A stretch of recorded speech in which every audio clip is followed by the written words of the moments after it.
Okay. Can you see me? Can you hear me? It's been a while. 2 weeks. Been 2 weeks. Had to take a break last week. We had some family over. Just wanted to take a break to make sure I spent some quality time with them, and it was actually really nice to take a break. Not that like streaming has been hard or difficult to get there. It's like it's having it on a schedule. It actually makes it not that challenging to do. Um, but it was cool just to be able to take a week off. Taking time off, being able to come back to things, having time to think about what you want to do with it, instead of just thinking about getting through the week definitely helps. So, and it did help. I wrote down some new ideas of stuff I want to do for the stream and for Not Real Toys. Um, and Yeah, I got some ideas for some stuff in the future, and I think that now that we're kind of getting ready to end the year here, we got really 2 months left in the year, and I know those are going to fly by. Um, you know, yeah, it's like okay, so kind of get the Not Real Toys through the end of the year, and then starting in 2022, it's going to be a weird year to say 2022, a lot of twos in there. um, yeah, it's going to be I think it's going to be a really good year, and I think Not Real Toys is going to have some really cool stuff coming out. I've been working on getting 3D printing more in order. So what I'm going to be doing with that is, I'm going to do an actual 3D print of every figure that I'm making, or not. Rather, I take that back. I said that incorrectly. I'm not going to do a 3D print of every figure. I'm going to try to do a 3D print of a majority of the figures. Some of them I think might be a little challenging to do. Other ones, I don't want to just 3D print everything, and I might make something, and I might like having time spent making it, but it might not be like something I think that should go up for 3D printing on the marketplace or wherever I post it at. But yeah, so I'm going to start getting that whole operation up and running, and then making the files available for people who watch the stream or who follow Not Real Toys. But yeah, so it's kind of what's going on. It's Halloween week. Halloween's this weekend. Pretty hyped for that. My wife and my daughter, we all have a group costume. We're gonna go as Ghostbusters. I'm very excited for it. My daughter is adorably the Stay Puft Marshmallow Man, or maybe we'll just say Stay Puft Marshmallow Woman. I don't think the Stay Puft really has a gender. He kind of walks around naked, doesn't really have any parts going on there. So the Stay Puft Marshmallow person. Yeah, so I'm pretty excited for it, and I'm gonna be. Let's jump over to Zbrush. I already got loaded up. I've been working on something here for the notorious, the amazing, one of my favorite artists, musicians, Megaran. The last couple streams before I took a break for the week, we were working on Megaran, and this is basically how he turned out. This is the production ready model. As you can see, when I turn it, it kind of drops to like a lower poly, and then once I let go, it snaps back to the higher resolution. That's because this guy is now in Blender, and if you go to Spotify or Apple, I think it's really on Spotify right now. If you go to Spotify and check out Megaran's latest album, Live 95, which you should regardless because it's awesome. But if you go to Live 95 on Spotify and you're on your phone and you play the track Tractor Beam, the art that I did for that track will show up on your phone, which is awesome. And I did cover art for it as well. I'm actually doing some more work for Megaran for video release of Tractor Beam. So I'm working on that this week to try and get that ready for his release, which I believe is next week sometime. I'm not sure, don't quote me on it, but I would definitely keep you guys in the know and for sure post about it, on Instagram and the other various social media profiles. I'm going to try and start doing more video content because I really like the audience I was able to just barely tap into on TikTok. A lot more responsive and a little easier to get some traction for the content, that I'm making and posting. So I want more people to see the work that I'm doing here and people are tuning into. And I know TikTok is definitely the new it platform. Um, Facebook, everyone's just running away from Facebook. And I think ultimately that Instagram's probably getting taken down with it a little bit. I think Instagram maybe one day will separate out from Facebook. I can't see Facebook wanting that to happen, but there have been talks about, I guess, government whispers of going deep state theories here. Maybe the government proposing a breakup of Facebook and some of the companies it owns. It'll never happen because I'm sure Facebook's lawyers will drag it out for a long time, and I'll be an old man before anything like that happens. But yeah, it's interesting to see all the social media platforms and how they're, the ebbs and flows of their popularity. But TikTok is not one that I initially thought I would ever really use. Initially, because there's a lot of just dance videos and stuff on there, and I can't say that's exactly my thing.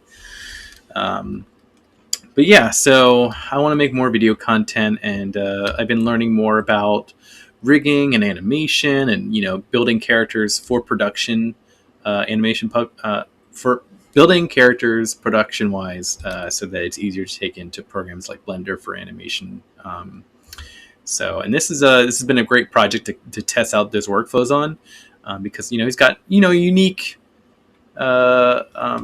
we say kind of detailed, what I'm calling space armor or space padding. This little centerpiece is actually like a little glowing chest piece that his Random Beats logo appears in. So you don't see it here, but in Blender that shows up.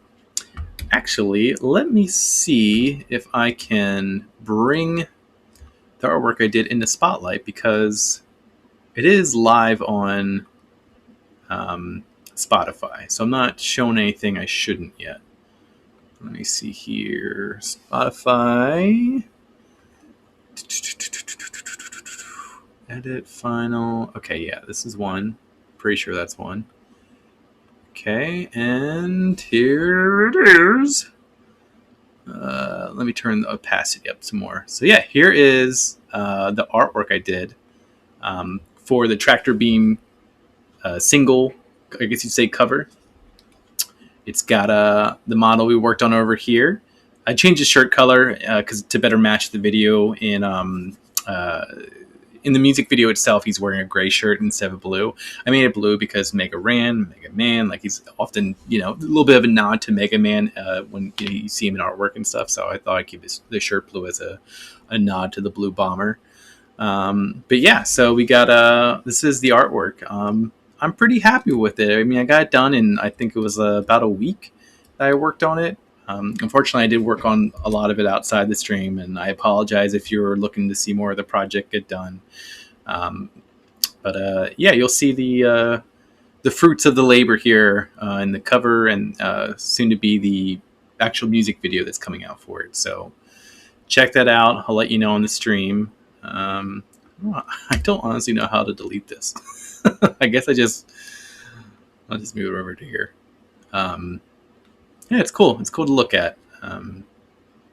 The video version of it, I'm not sure if I can. Let me see if I can bring that up, because I want to show that on stream as well. Let's see, Spotify Canvas. Is that the one? Yeah. Okay. So let me switch over to QuickTime. It might look a little funky. It does look kind of funky. All right, so you can't quite see it. I don't think by me changing the aspect ratio in here that's going to do anything. Yeah, not doing anything. But anyway, as it goes through, his eyes move and stuff, and you can see a little bit how the stars move in the background. Like I said, just go to Spotify on your phone and play Tractor Beam from the album Live 95 by Mega Ran, and you will be able to see that cover art in motion. It's pretty cool. I am very happy that I got to work on it, and it is honestly just cool to be able to go onto Spotify and see something I worked on like playing in the background, because I've seen that so many times from other artists. I remember the first time I saw it, it was like Post Malone's Sunflower. I was like playing it in my car, and I looked down and there was a video playing on Spotify. I'm like, what the hell is this? What is this? There's a video playing? Like, that's crazy. I think initially I was a little worried. I'm like, is this going to kill my battery? But yeah, it's really cool now. It's really cool to be able to work on stuff like that and actually see it kind of, outside of the Not Real Toys, label. Which I don't know if you saw, by the way, but there's a little Not Real Toys sticker down there. Just a little nod. It's actually kind of blurry. I didn't want it to be like a full on. I didn't want it to take away from anything. I really wanted to be just something that I kind of knew was there, and people who follow the stream or follow me on social media. So I'll post this in a couple days. Once it's really out, I'm gonna make a big post about this. But for right now, I want to just keep it on the stream. So yeah, this is the Mega Ran model. And I'll probably, I hope to collaborate with him more and maybe get some more traction out of the model. But, focus on the now, see where the success of it leads, and hopefully there's more to come in the future. Today, I am going to... Whoop! Mega Ran still snuck in there. Get out of there. Let me load a new object in here. Let me see. New document. Get out of here. Okay. Just going to load that little guy in there. Get the canvas into edit mode. There we go. Live Boolean mode. Just switch this up. Okay. It's Halloween week. I hate saying things are weeks, but, Christmas week, Thanksgiving week, Memorial Day weekend. Like, we tend to just draw things out holidays, and Halloween is awesome. I love Halloween. My family loves Halloween. One of the reasons I wanted to move back up north into the Philadelphia area is because after living in the South, Florida, and in the Carolinas, I think the Carolinas does it up a little bit better, but the further south you get, the more the holidays tend to become a lot more, I don't know, just not as well celebrated. I mean, you definitely can see, lawn ornaments and, decorations up, but I think the Northeast just gets it. They get it. They love it. They can't wait for it. And like, you go around right now and into the neighborhoods I live in, and there's Halloween decorations everywhere, giant skeletons from Lowe's and stuff like that. I just love it. It really makes it feel like it's, the season is a part of the setting, and not just kind of, a sticker to put onto the area. So yeah, I'm going to do a Halloween piece. I'm thinking, I guess I'm committing to it now on stream. I'm going to do the Wolfman. I'm going to do a stylized kind of chibi Wolfman. And I want to do him simple because I'm actually hoping maybe I can do a little run cycle with him. I would like to do something maybe quick and easy each day of the stream. So we're streaming tonight. We're streaming tomorrow night and on Thursday night. So we're doing 3 streams this week. We're trying to commit to 3 streams to get just like enough time to really start something and hopefully complete it each week on stream. And then also doing them in consecutive days. That way there's no, real like gap between me working on it on stream and then off stream and then coming back, a couple of days later. So, yeah. So I'm thinking I'm going to do the Wolfman. Chibi cute, very simple, stylized. And then hopefully I can get it production ready, and maybe throw into a run cycle. And maybe I'll do that and then off stream do the run cycle and then have it ready for tomorrow. And then tomorrow we can do something else. Or maybe this is going to be a project that takes all 3 days. I don't know. I'm not going to, we're just going to see how it goes. I'm a little tired. I did get, actually, this is kind of weird, but I actually got bit earlier. I don't know if you can see. I got bit by, I don't know. It was outside. I was taking out the trash. I didn't really see it. So, but it like flew at me. I thought it was like a bird or a bat or something, but it was actually very big. So yeah, but I got checked out. Everything was fine. I just have this weird mark on my neck now, and I just feel kind of. I think my body is probably just fighting off, something, But yeah. So I'm gonna push through it. Came back this week for the stream. Um, ready to go full force. And with that being said, let's get started. Let's get started making the Wolfman. Maybe it would be a good time to get some inspiration. Throw Chrome up on the screen and see what we come up with. Woo! Just blasted myself in the eye with that. Okay, let's go to Chrome. There we go. So I'm going to do the Wolfman. I really like the old... See, the important part right now is to get good inspiration going on here. Like, there's many different forms of the werewolf. The very long snout, the very kind of like berserker type.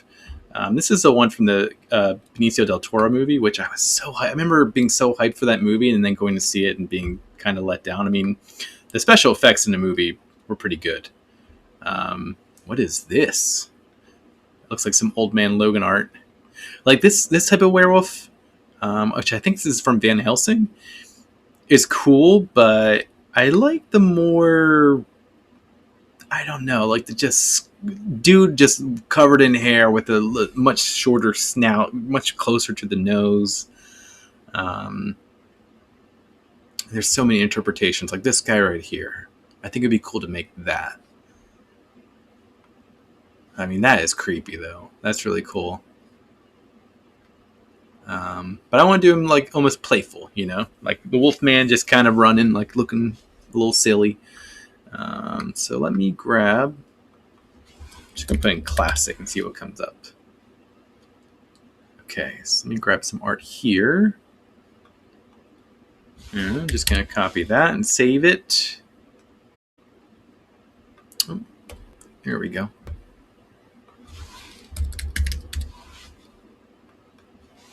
Wolfman 1. Okay, what else? We got this guy. He's like combing his hair. It's a good shot of his hands, though. I might just take a screenshot of that. Oh, I gotta start my screenshot app. Come on. There we go. Just gonna take a picture of that and then save it to my reference board. Or I should probably make this folder very easily accessible. Okay. Sorry you guys can't see everything that's on the screen. I guess I could share like my screen, but TMI, I don't need people seeing everything. As if I have a lot to hide or something. So like that. God, he was so creepy in this movie, by the way. Anthony Hopkins in The Wolfman was by far the best part. Spoilers, he turned out to be a werewolf himself, and I think he's the one who infects his son, Benicio del Toro.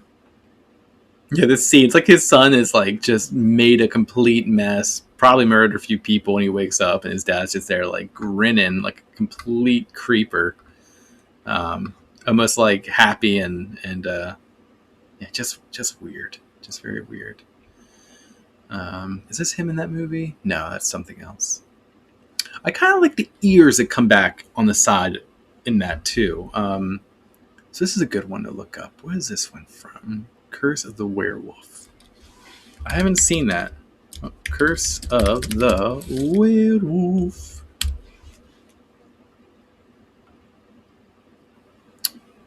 Get a good shot. Who plays that? I mean, it kind of looks like, I don't know if that would even line up with his age. Kind of looks like Ron Perlman. Who is the werewolf guy? 1961. Yeah, I don't think it's him.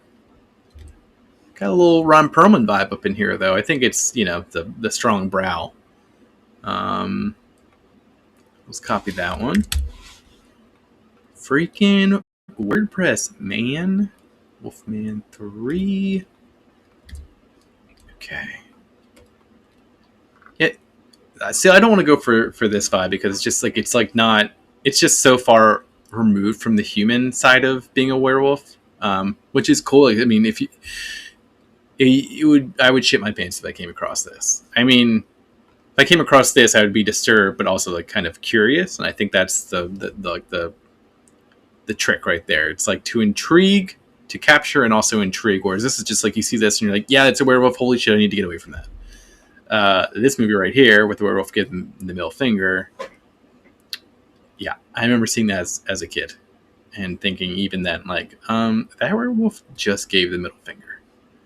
Let's look up werewolves in movies and just see what pops up. Oops, I did not type werewolves right. That's Michael J. Fox, right? What is that from? Ugh. That looks more like a cat than a werewolf. This is is that Jason Momoa? I think I remember him doing a movie with was it David Hayter, who wrote X-Men 2 and plays Solid Snake in Metal Gear Solid. What is this one? I've never seen this image before. Looks like it comes from there. How, the film review. How is the movie How? Is it a good movie? What does ScreamHorrorMag.com say? 3 stars, I'm guessing, out of 5. So, I'm intrigued. What is that guy? What is this guy? There's so many interesting werewolf designs. Like this right here is just... like, it's just like silly looking. Like, that's not even a werewolf. That's like the Hulk mixed with a dog. Like, that's insane. Although I think, is this from the second Underworld? It might be. I should put some ice on it. This one's kind of cool. See, I like the cohesion, the very like wolf taking over, but still a little bit of like that humanity left. And I think it has to do with the position of the eyes. I think when the eyes are still in the front of the head instead of like moving like a little more towards the side, I think that helps. Where it's like the nose isn't just thrusting through as much. God, he's horrifying. Patton Oswalt has an amazing skit about this movie and his daughter watching it. What is this going on here? Is this dude crunching this dude's skull? All right. Not seeing a whole lot else in here. I never did quite like how the Harry Potter cinematic world at least did werewolves. They look very Gollum-like. It's a take, I'm happy different takes are being made, but, it's just my opinion on the matter. Like, I think a lot of people get upset about, like, movies and stuff where the design of a character is very much, like, out of, like, left field. The most immediate example that comes to mind is Bane in The Dark Knight Rises. His character in origin is very different than his character in the movie. And for me, especially for a movie like Batman, that doesn't really bother me because it was so cool getting to see Christopher Nolan's take, the designer's take, rather, on Monster Squad. I like that one, too. Monster Squad. Wolfman's Got Nards. It's a little much, but it is cool. Like, his eyes are a little, like, just parted back, but it is really cool. I remember this scene, too. Like, the lighting in it, for some reason, like, it really feels grounded, and then it just, like, made the scene feel a lot more real and scary. I remember watching this movie as a kid and really being into it. But yeah, so the Bane in Christopher Nolan's Dark Knight Rises, such a different take on the character. Doesn't have the venom, but, they take the mask and they make it into a completely different thing instead of just being something he wears, making it a very important part of the character.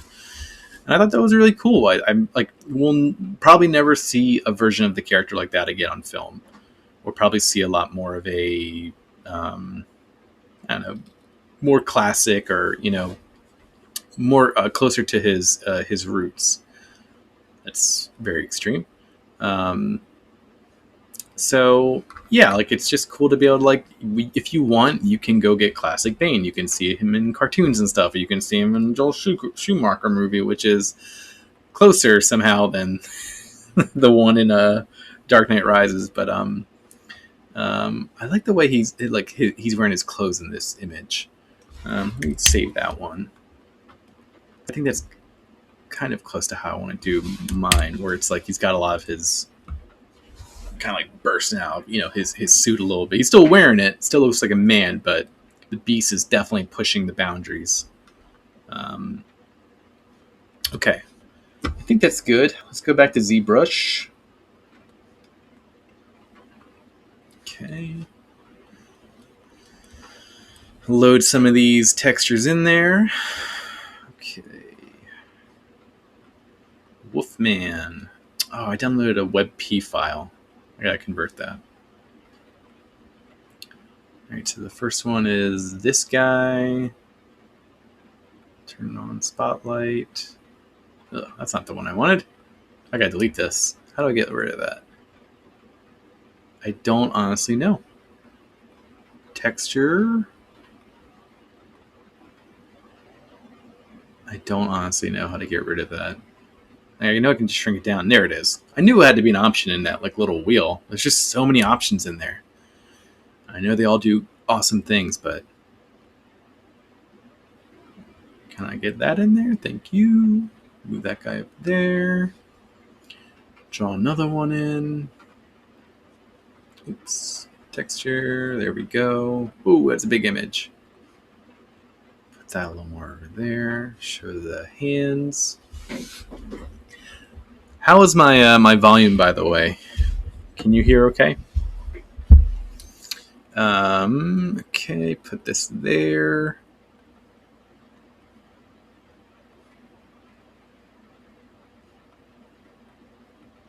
Oh, come on. God, I go like a week without using this tool, and it's like I forget how it works. Oddly enough, I don't. I feel the same way about like web development. I've been out of web development for about a year now. Working more now in in application development, and the language that I do, like the more front end type. What you'd say? I guess development with. Sorry, I'm getting a little distracted here. Just trying to find. There's like a thing, or okay, there it is. The contrast on these was like all messed up. There we go. Okay, that's good. And I gotta go in here to brush and turn off. I always forget where this is too. Samples, spotlight, projection, protection. Okay, spotlight, protection.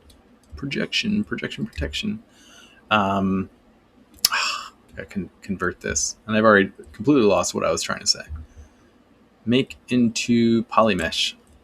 I'm just going to save this right now. Wolfman. Okay. I completely forgot what I was going to say. It's that tiredness, that drowsiness. I'll go back and watch this. I'll be like, oh my god, that's what I was trying to say. Anyway, all right. So, completely forgot what I was gonna say. So his head starts off kind of big. Actually, let me zoom out. One thing I like to do now is make sure that my mesh is like small enough that when I zoom out and do the largest brush, they could like totally edit the whole space, because sometimes the mesh is so big that even your biggest biggest brush size isn't enough to do the stretching and modifying of the mesh that you're trying to do.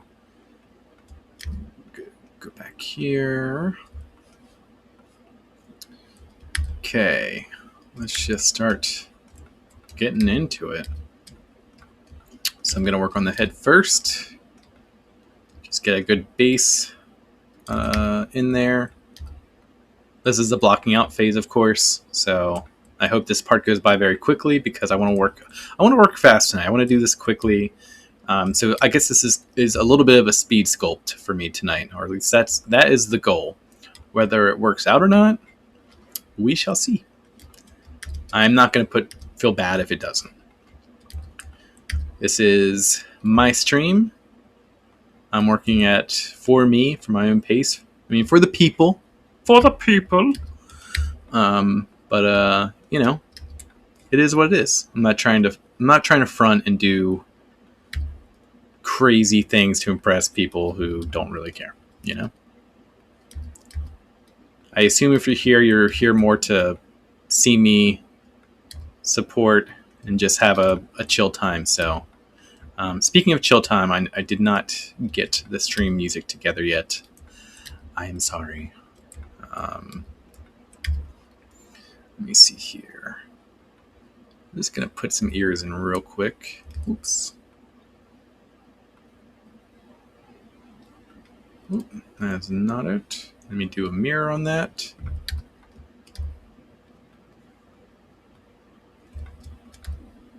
Looks like bunny ears right now.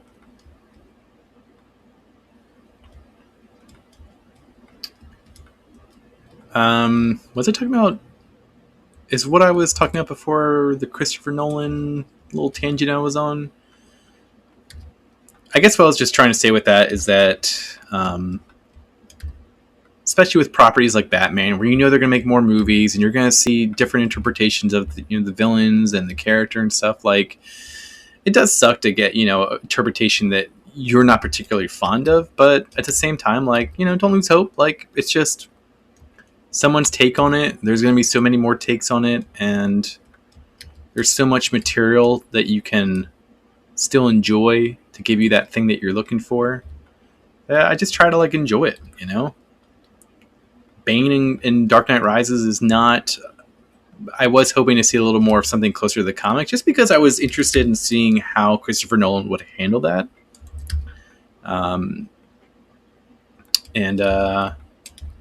Yeah, it wasn't that, but I still think it was really interesting, and I don't know if cool is the right word, but it was cool to see.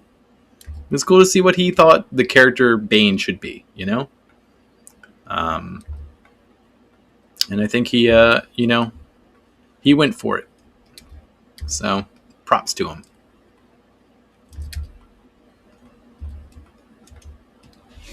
I want the ears to be a lot smaller.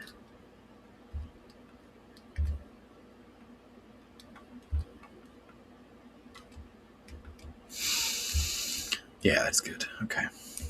Go ahead here and add.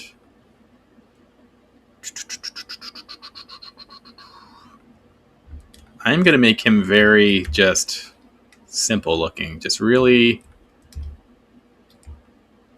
cartoonish.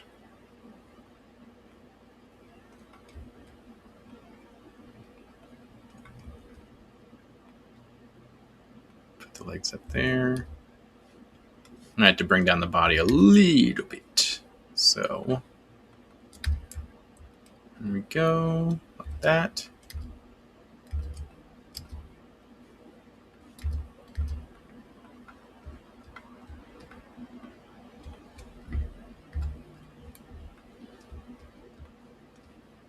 Okay. I do want his lower body to be a little more rounded and just cartoony. Let's do subtool mirror. Oops. Go up to this guy. Here we go. Separate that out more. I want him to have like really skinny legs, actually. I just think it would look funny. I am not taking my Wolfman very seriously. Just if that should be clear by now. This is going to be a more silly, playful rendition of the Wolfman.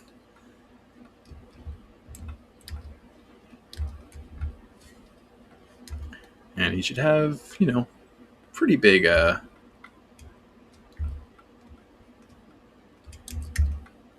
shoulders there. He's beefy still. He might be playful, but in his own little universe, I want him to still look intimidating. And let's insert some arms. Just check this out. His legs have to be smaller.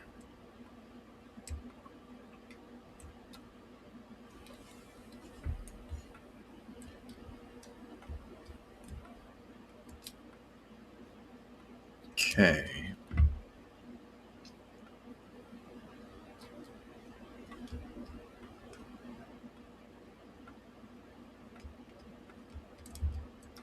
I gotta start doing T-poses more for my characters. That way I can rig them and animate them better. So we're gonna do arms out for him. Mirror. Yes. Yes, please.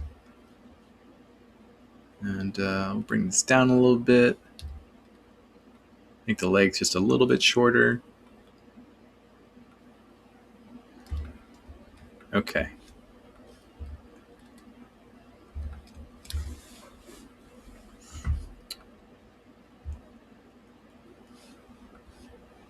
Just checking this.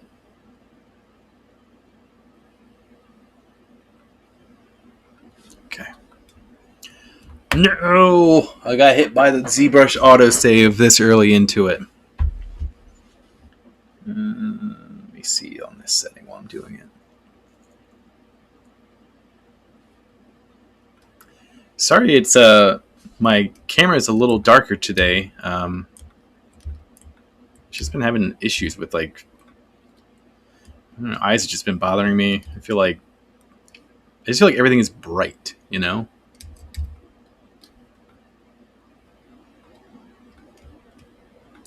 So I'm keeping it darker in here. Okay.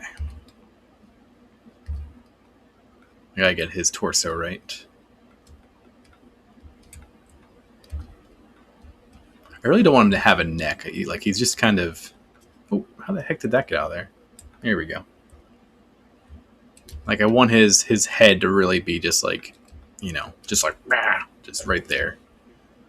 I just feel like they don't have necks very often. The ones that I like are very just blocky and oof, look at that.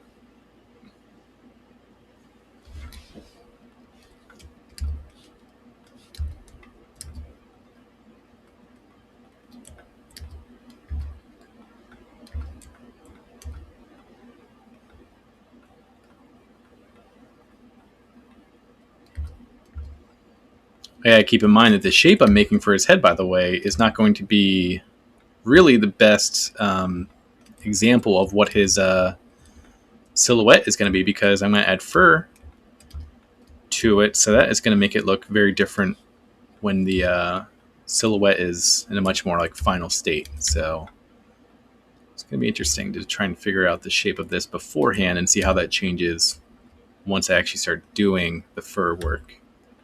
The fur work.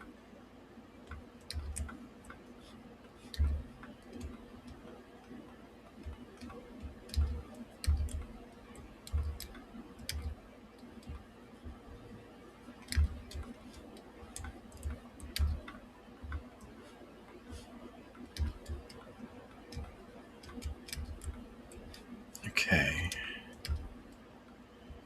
This is something that I do a lot. Is I try to bring out the arms too much, and I don't focus on the back area enough to present basically a very muscular looking silhouette for the character.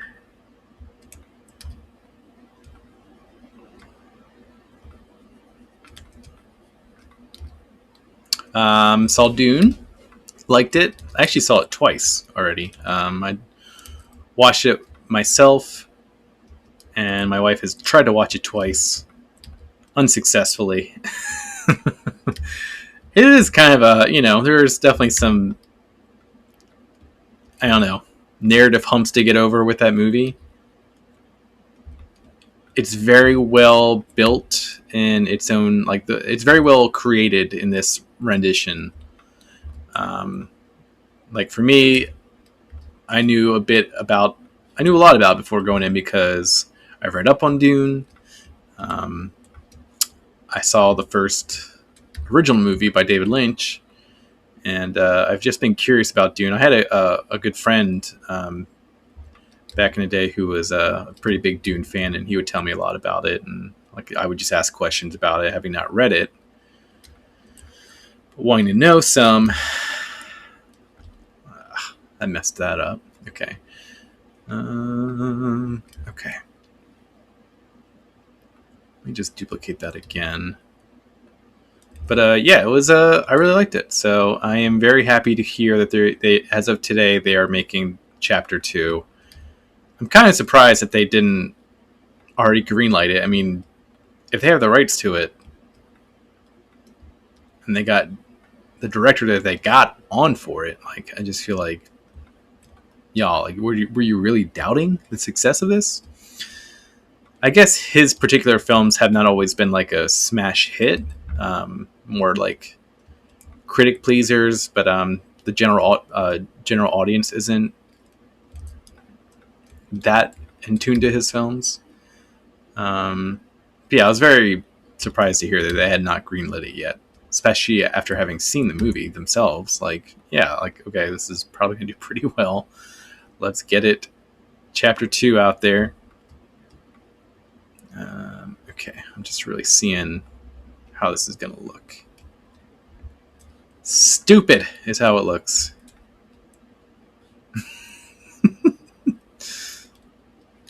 I'm going to get rid of just this one part here. Hide, delete, unsolo. Okay.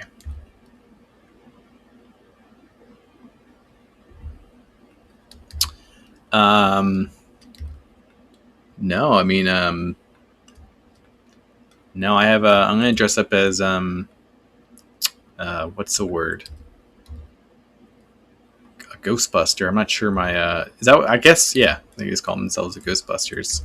I was trying to think, like, do they have, like, a technical term for themselves, like technicians or something? Ghost hunters.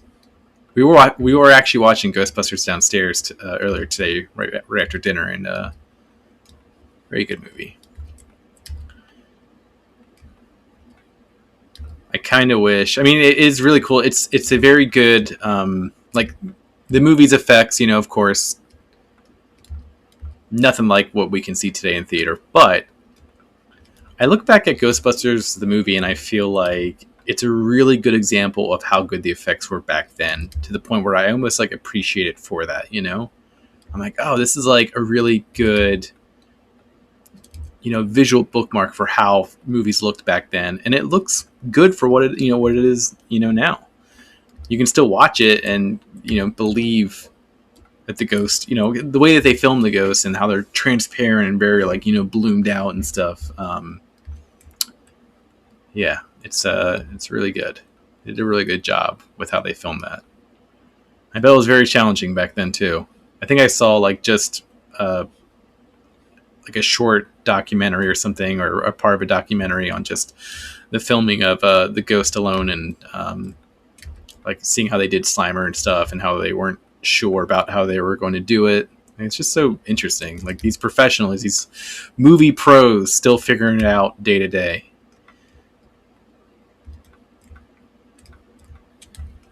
Okay, so let me just merge that down. Yes, I always want to merge. Stop asking me.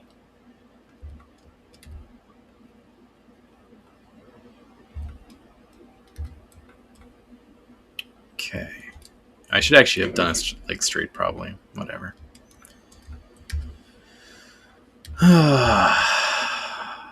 Okay. That's a little bit better.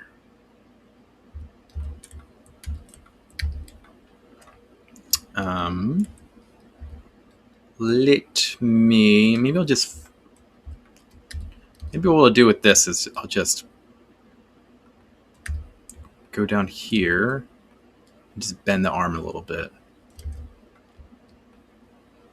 Ooh, real interesting. Can't say I love it, but I need a way for Zbrush to stop asking me questions every time I like do a new command on startup. Like, are you sure you want to do this? Like, yes, I know what I'm doing. Stop asking me. Are you sure you want to use this command for the rest of the... Yep, I am sure. That I'm sure of. I just flip it. I'm just going to flip it. Because I don't need to do the bends right now. This is me doing it for rigging. This is going to be a purposely made for rigging and animation character. That way I can do a little cool run cycle. Maybe put him in an environment where he's running through the woods or something. That would be dope. That would be pretty cool. Let me see if I can taper this actually. Are you kidding me? How dare Zbrush tell me what I can and cannot do? I am the license holder on this computer. Okay. I just want to give his like cuffs like a little more of a, you know, like flare out.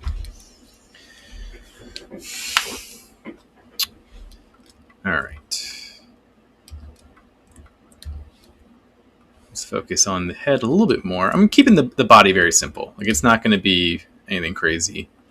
I really wanted his face to be probably the most detailed part. Do his shoes real quick.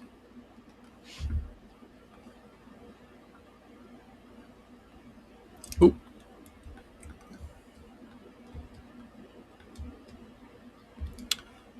I'm still figuring out how to do shoes, by the way. Like my method changes every time. Like, I want to try doing it this way. Let's see how that goes.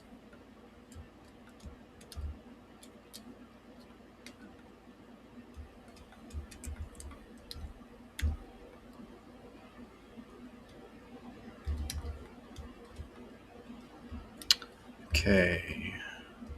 I should probably move this guy back to the center point because I need to do... Just going to focus on the shoe real quick.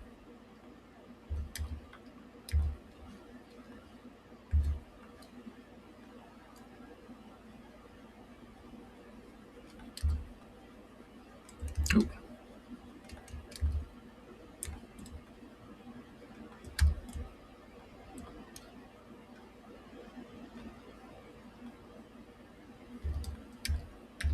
I don't know why I made his shoes so high. It's not like he's got like high tops or something, you know? I was like modeling, like every time I think about a shoe, I think about my shoe in my head, and then I start modeling that, and it's like he's not wearing Vans.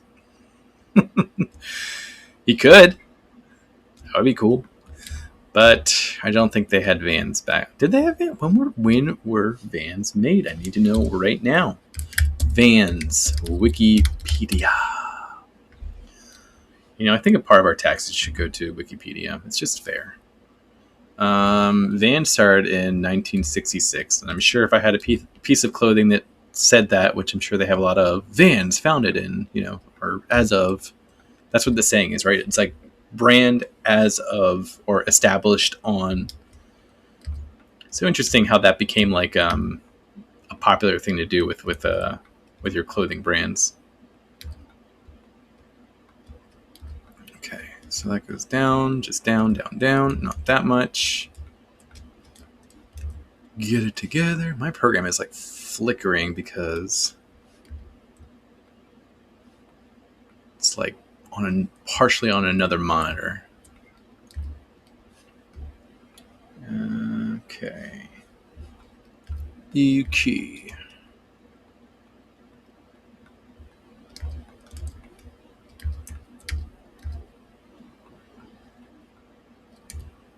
All right, now I'm going to do that.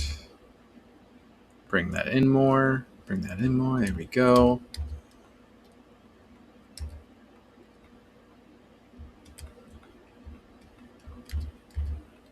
Bring the back out a little bit more. Just give something very simple in there. Doesn't need to be perfect, especially right now. Just want it in there for the shape of it.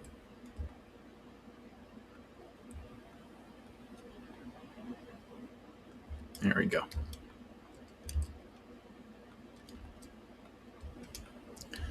Okay.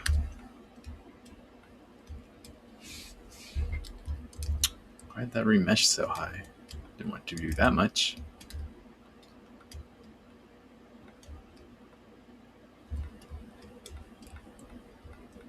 All right, let's just mirror that. I'll probably delete it again and then redo the shoes again. But for right now, I just want to see it. Just want to see it in there. He should probably have like bare feet, right?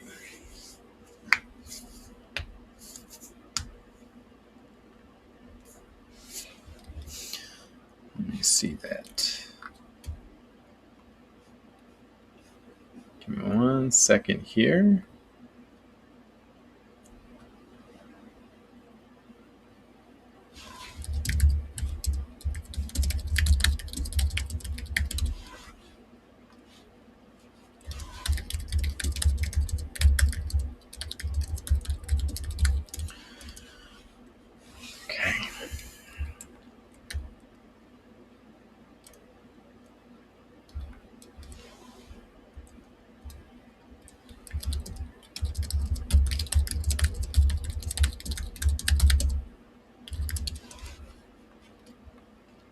All right. I kind of like that his feet are like big, you know? Makes it look sillier. But I still feel like, I don't know. Like maybe his legs and let's merge those down. There we go. Just put like that. Auto group this. Did I auto group that?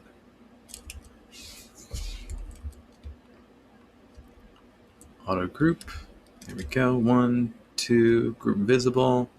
1, 2, group visible. There we go. Okay. So now I can modify this just a little bit because I do feel like his legs pointing outwards were not quite what I was looking for.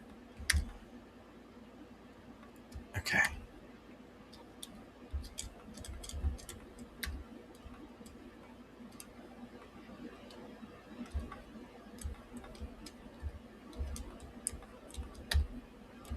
Move that up.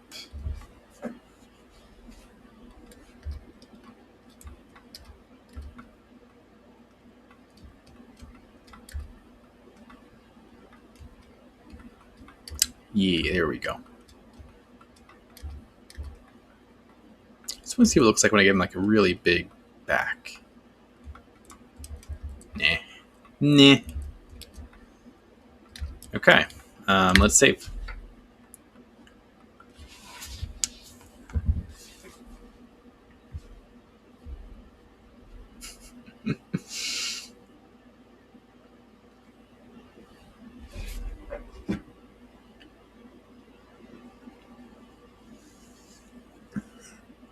This water tastes weird.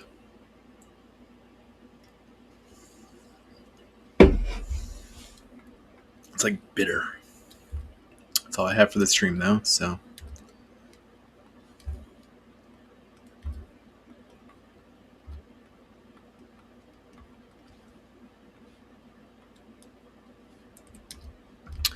All right, off to the races here. Let's gonna create a new folder for the head. Put the ears in there. Duplicate that out. Hide, okay.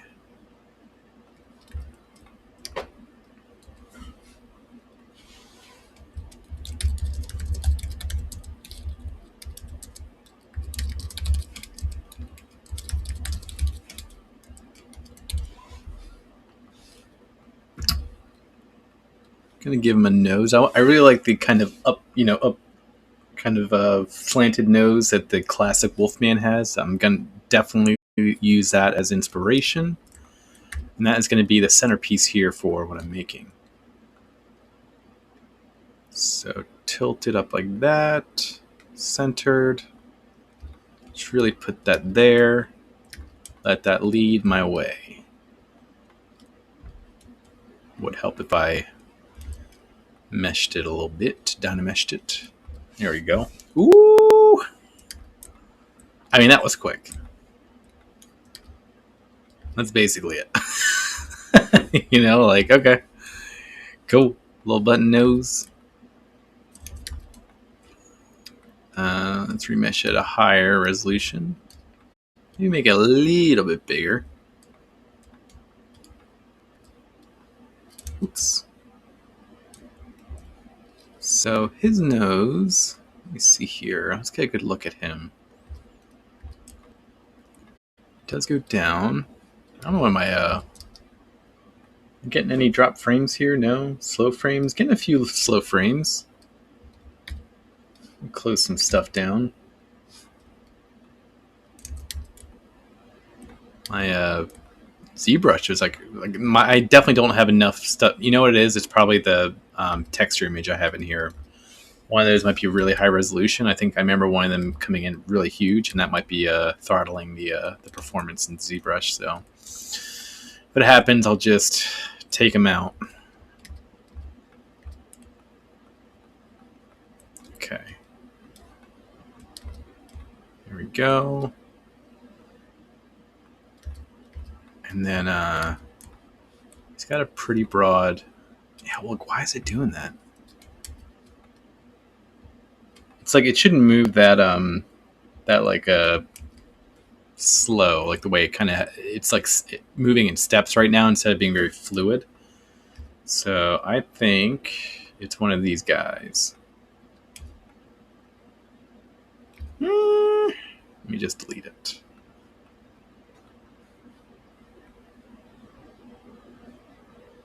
How do I clear all these guys? Restore configuration. There we go. Didn't change much.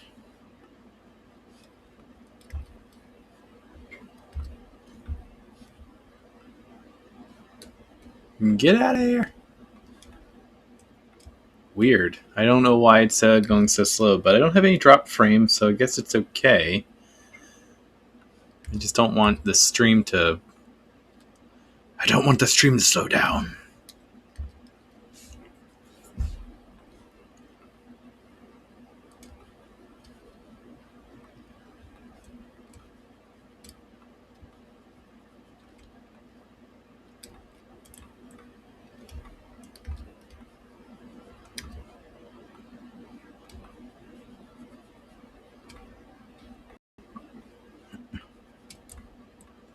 So, one of the things I've been thinking about with Not Real Toys is, like, what is Not Real Toys? Like, what is the point of it in terms creatively? Like, Not Real Toys for me is a lot of things. It's a venture into being a lot more public and visible with the art that I really enjoy doing, and trying to make something out of it that's not just, it makes it a little bit more than a hobby. I get to do 3D modeling and stuff like that for my jobs, but what happened? Something's off. There we go. Okay. But it's not stuff like this, like the character modeling and whatnot. It's a lot more graphic and marketing focused. And that can always change in the future, but I really like doing this for myself and doing characters. And for me, it's one way to be a part of fandom and being engaged in things that I like doing, or be engaged with properties and whatnot that I really like interacting with. So I'm just trying to get this. Ooh, looks more like an ape right now. Let me just curve that down a little bit. But like, Not Real Toys itself, like as a memorable, you know, brand, and more specifically, what I'm talking about is like, like what I make. Um, it's got to be a little more. I don't know how to say this. Like, consistent. For the last 23 days, I think 20 some days, I've been posting a lot of artwork that I did previously that I had on my other my main, like my personal Instagram account. Um, Stuff I've posted on ArtStation and whatnot. Um, but a lot of that was like me just doing 3D work to have fun and do it, and taking other IPs and stuff like that to just practice learning 3D modeling. And it's been an awesome journey to do that. But Not Royal Toys itself isn't really meant to be just something that is a it's not just a logo on top of my work. I want it to be a thing in itself. And I think a part of that is creating a consistent expectation as to what the work is that I'm doing. And that's really finalizing, a style and coming up with something that feels like this is what you could look at it and say, I think that is, or I'm like 99% sure that's like a Not Real Toys, piece, before you see the logo, so to speak. Like it would be an awesome idea or concept that could come true, that like one day maybe, people are in a store and they see something, and the same way that they look at Funko Pops, they, instantly look at Not Real Toys. They're like, oh yeah, like that's clearly like a, Not Real Toy, original. So yeah, I want that to kind of be, what I'm aiming for. And unfortunately, really fortunately, just time wise, unfortunately, I got to go in and start really becoming a lot more consistent with what I'm, making, and the look of it, and the style and the feel. And I'm not going to do that behind the scenes. It's going to be a process where I'm, doing that in front of you guys, and you're seeing it as I do it. But because I think that's fun. I think it'd be cool to work on that with everyone, for you guys to see it, and then we can go back, hopefully many years from now, and be like, wow, like look at how crazy stuff was back then, and like look how much further it's come along. And he's looking a little more like a bat right now, I will say that. Yeah, it's I want Not Real Toys to really feel like it is not just a brand, it is a quality of service. It's a quality of art. So it's going to take time to get there, but that's definitely a big goal of mine for 2022. Talking about the new year like it's already here. It feels like it is. This whole year has just flown by. I'm guessing having a daughter or like a newborn makes that happen. Got a yellow mark. Okay. Let me pull up some of that inspiration again, because it didn't slow my program down, so I might as well bring it back in. Just focus on one at a time right now.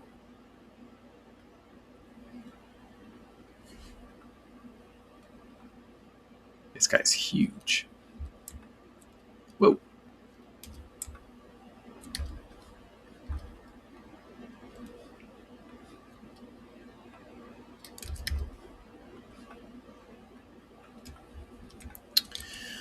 So yeah, it was a long tangent about nothing, basically.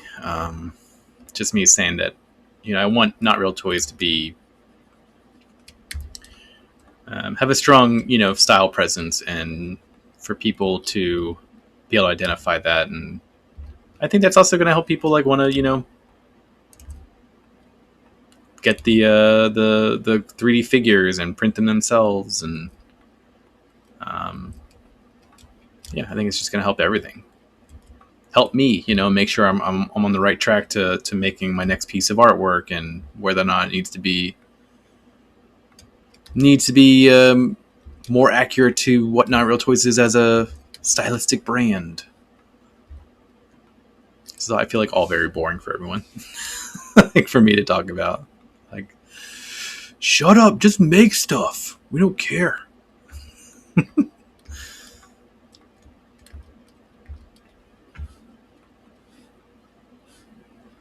Okay, so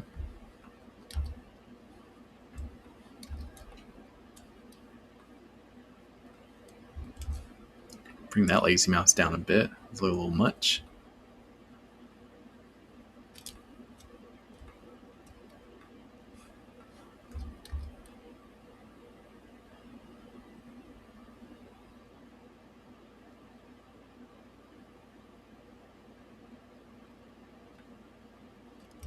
Meh, I didn't like that.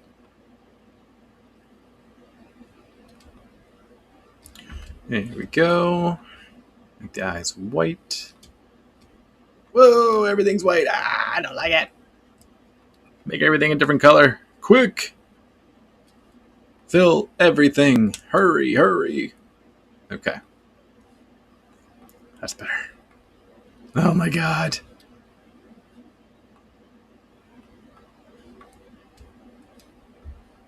Folder only. No. Fill everything. Everything!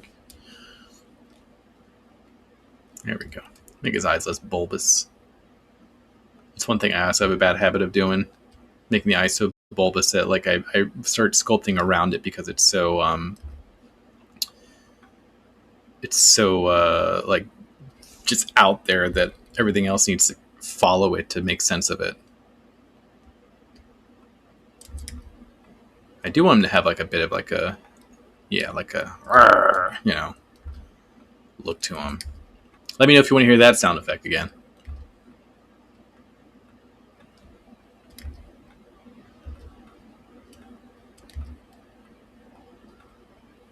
I saw a Twitter thread today about people who use mouses to 3D model are monsters, and I guess I am a monster because I do use a mouse to 3D sculpt and model, and I just do not like tablets, which is weird because I know so many of my peers who use them and swear by them, and like, oh, bro, I could never work without one. I'm like, oh, that's crazy because I could never work with one. I have tried. I remember getting my first tablet and being hyped. I was working at a company probably for the age of 25 or something, and they had one laying around the office. You know, I'm like, is anyone using this? I'm like, no, do you want that? You can totally have that. I'm like, yeah. And then I tried using it, and I did not like it. I thought it sucked, and I really did try to get used to it, and it did not happen for me. I could probably try again. But you know what? I'll wait till one day when Not Real Toys is the multi-billion follower channel that it's going to be. And I'm just getting, just sponsorship deals left and right. Of just people being like, oh my God, Rob, can you totally try out our tablet? I'd be like, tablets aren't for me, but I suppose I could give it a try. And then I'll probably try it and be like, what have I been doing this entire time? Until that day, I maintain tablets are not for me. Wacom or Wacom, wherever the heck that name is, if you want to change my mind, hit me up. Slide into the DMs.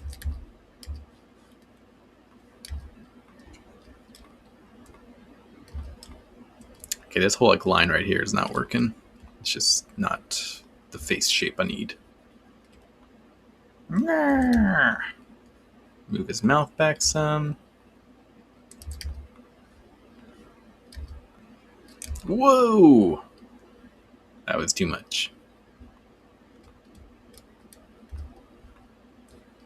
Alright, I was supposed to make these eyes white. What happened? I am using the wrong material right now. Where is material?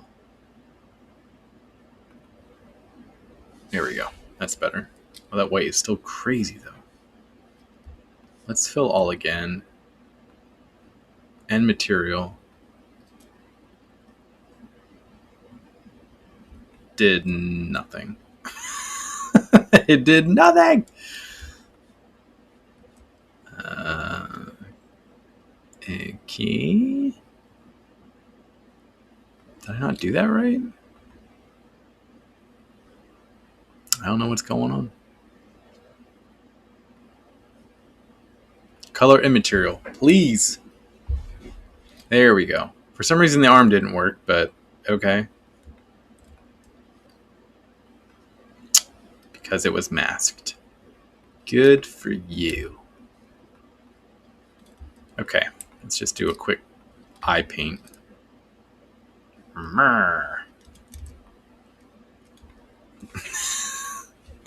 That'd be cool just to see him like cross-eyed or something. Or what's the opposite of cross-eyed? Like, what is that called?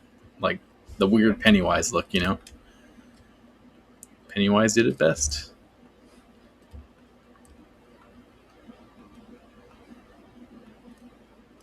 Ooh, bring that focus in a little bit. There we go.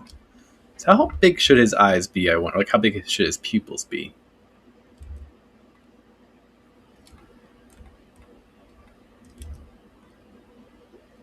I guess that's good, like right there.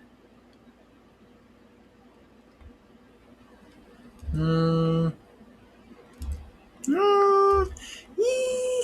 don't know. Okay. Now turn it back to white. And we'll just do a little meh. Little meh there. Little meh there.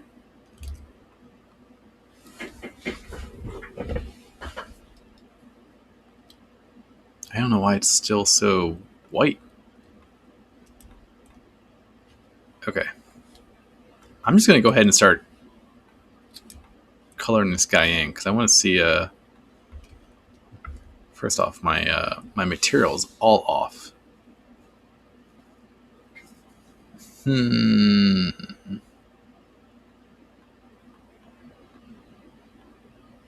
How do I get better?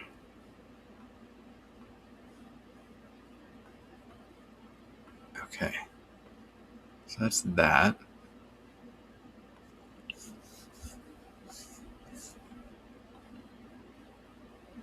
I don't know why it did. So I'm just trying to modify the material here to get a better representation as to like what it's going to look like at the end.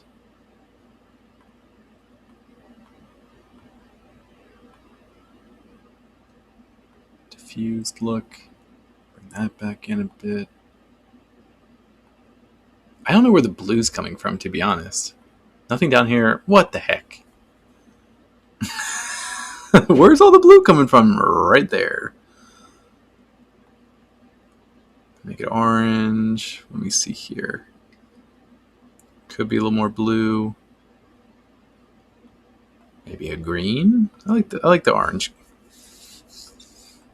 Oh, I like the orange, and there goes the orange.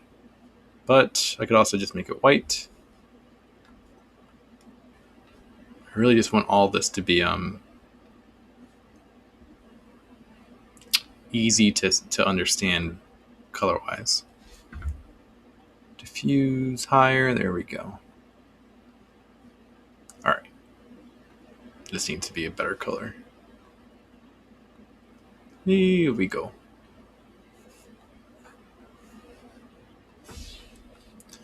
I move the needle just a little bit on the color wheel, and it's like day and night results. Like, it's just like, what the hell? I really do wish the color selection in Zbrush was better. It's just such a weird pain point to have because color is such an important part of this process, you know? Like, I know a lot of people sculpt stuff, you know, not and don't color. They just do like a clay sculpt, you know. I'm just like, I need to see my stuff in color, you know. Bring it down like that. Bring it up a little bit. See, like, just that little bit of difference, color-wise, changed everything. I am going to save this. Okay. I mean, I think I should. Yeah. Then come back up here. And try to work on the head color a little bit more. Needs more brown.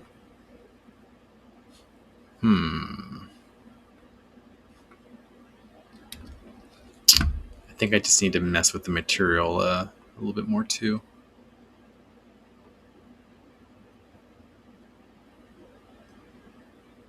Having some issues here. Getting a lot of slow frames today. I apologize for that. I think it's Zbrush just not just being slow today. Don't know why.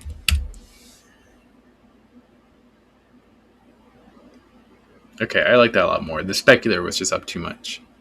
What was my ambient inclusion then?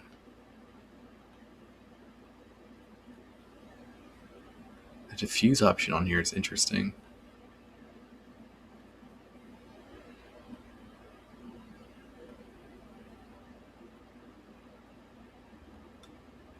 Sorry guys, I'm learning here as I go. Still a lot of things in Zbrush that like I'm learning to play with and getting better results hopefully for. Okay, I think that's good. It's gel shading. I don't even know what that is. Oh, cool.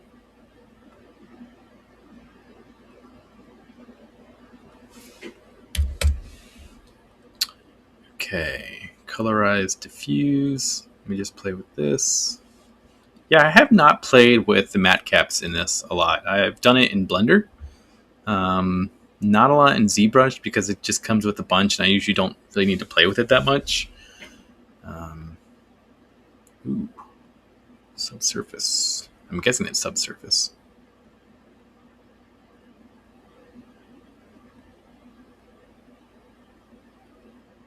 Interesting. Oh, that's cool. I dig that. It looks almost like more realistic that way. I just need to get the lighting right.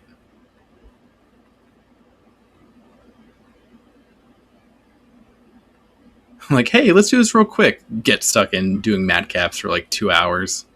Oh, sorry guys, I didn't get as far in the stream. Got really distracted.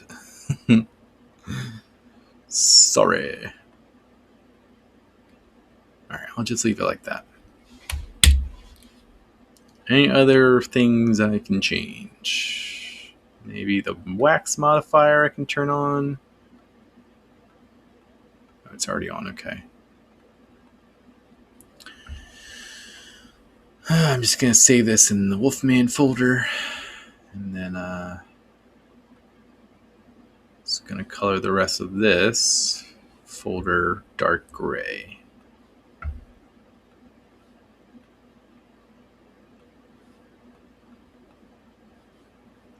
Folder only. There we go. New folder selected. Get out of here. Body. It's going to call it body for now. Okay. And that was terrible. There we go. Okay.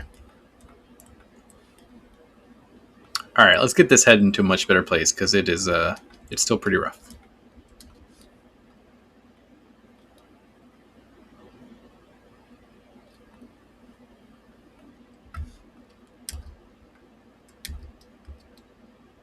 I think his mouth is too big. What do you think?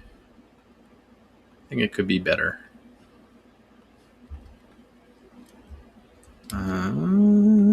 And I am going to just decimate the crap out of this thing.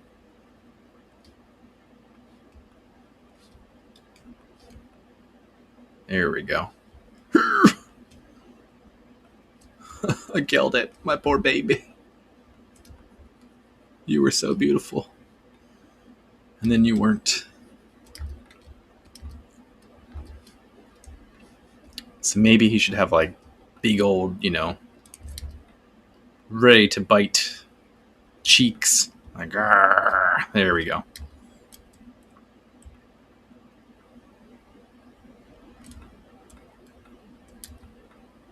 Yeah, something like that. A little cuter. A little cuter. But he does need to have his teeth coming out. Because he's got, like, he's got the fangs now. And they're definitely pushing out more, so. Ooh. Hate when it does that. Get back.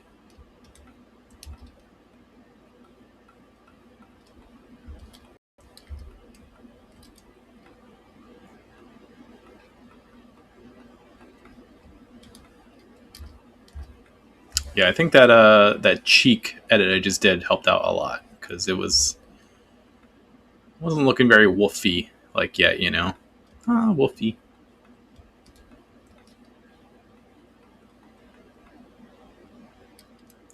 Now I'm making him look fat. That's not the point. That's not what I was trying to do.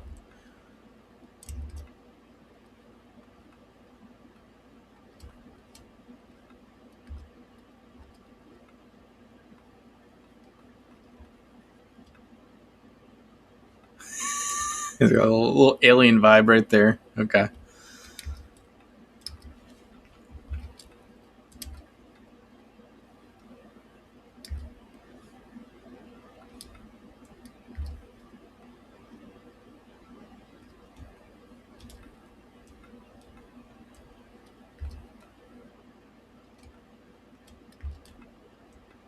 Okay. Let's go. Let's just add some teeth and fangs in, like right now. Let's just do it.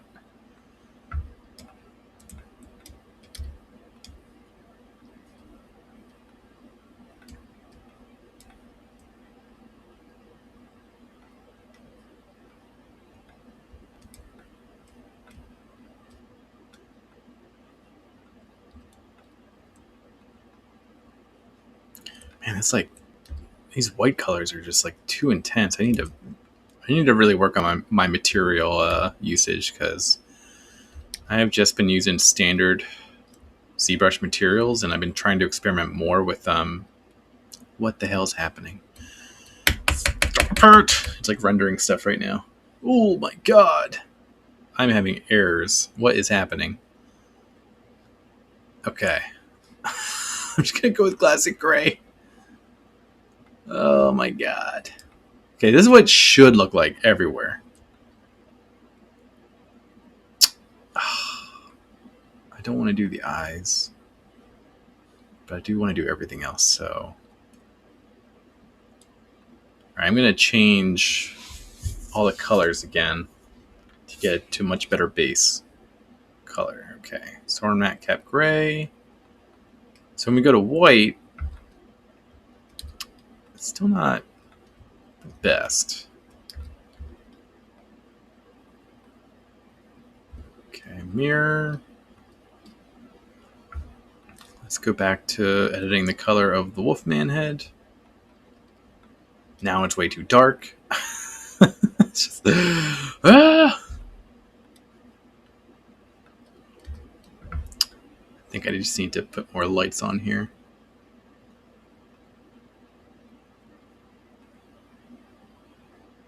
Oh, it is not working.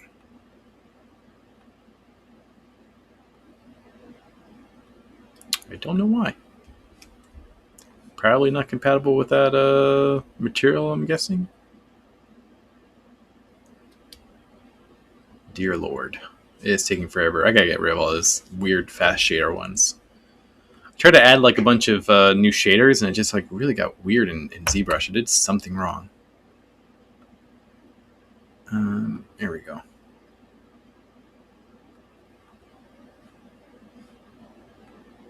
No. I don't know what's happening. It's like not rendering any of my materials for anything. A matte cap white. We'll try that.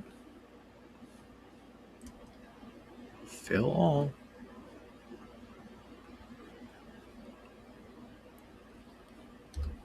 All right.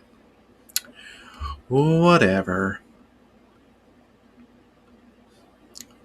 Folder only. Let's save this guy in case we like that. Go back to gray for everything else. Fill, yes. There we go. I'll turn. The lights still aren't. I don't know what the heck's going on. It's not showing any lights on here. I don't know why. What am I even on right now?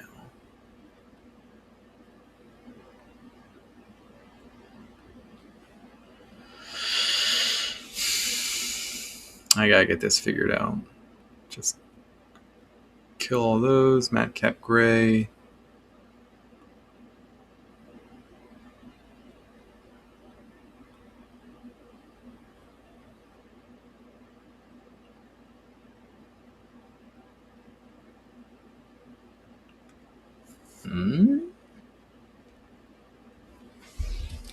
Yeah, I'm having weird Madcap issues. Alright. I'm just gonna stick with white. Madcap white, we'll figure it out. It's not the end of the world. Or is it? Or is it? Oh my god. Every time I start this whole thing up, it just... Apologies for the issues on stream.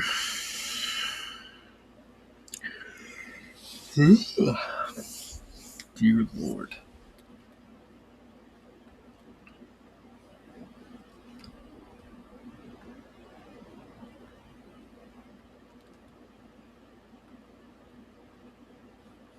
Okay, so now we can go back to this. There we go. Go back to the werewolf head. See if this is a better color for him. Yes. Okay. I just don't know why that's not light properties.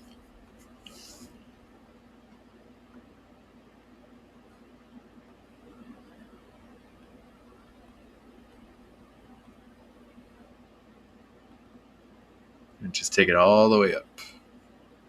Nothing. So there's definitely something funky going on. Let me just see if I can reset it. Because it might just be... I'll just save it. Shouldn't take long to save. And I'll just restart Zbrush to... Because I want to get these materials right. It's really hard to work on this if the colors aren't really looking close to what I'm wanting them to be. It just throws me off a lot. So, all right. Let me just close Zbrush. No, I don't want to save. I already did.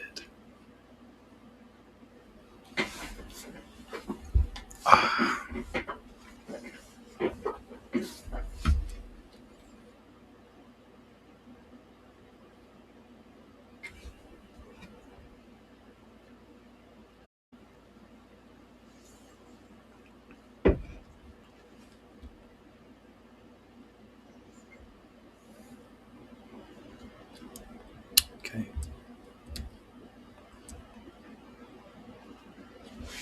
It's starting back up.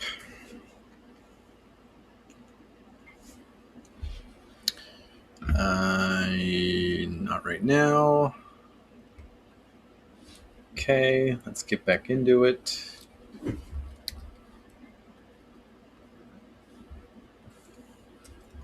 See if we can make this better.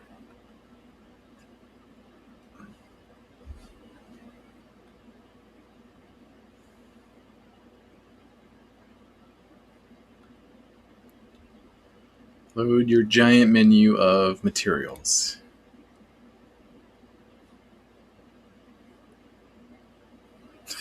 It loads it and immediately just goes away because it took too long to even get onto it. So, Madcap... I feel like Madcap White is not working. I don't know what the heck is happening. Let's just do it again. Run it again. Okay. So that's Madcap White. Now if I go to Chalk, and do that. Let's see how that goes. Material. That's a lot different. Is the light responding at all? No, it's not. Okay. So material. Oh my god. I don't know why it has to load it every time. You think the program would be better at like caching things like that. Dear Lord. I am looking for the right shader. I don't know where all these came from. I did something wrong. Alright, let me load the Wolfman one again. Just to fill the scene with it. Wow. That's terrible. But I think it's because the lights are on. Yes. So we do have success right now with the lights being on. Though I do not know why. It is doing what it's doing.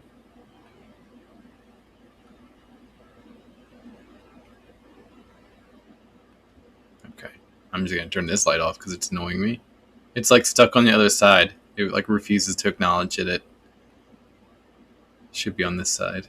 Okay, that's fine. I kind of like it up top there. You know? It's just hopefully I can get this one in the front.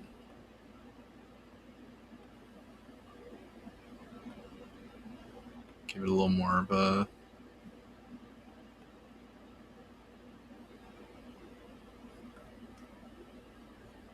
Okay. Intensity down.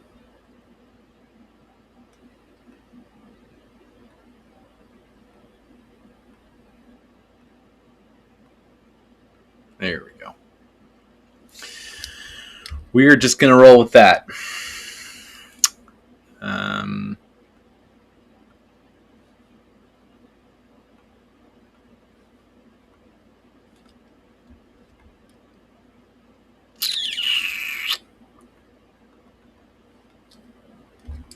I don't know what's happening here with these eyes, but I hope I can get looking better.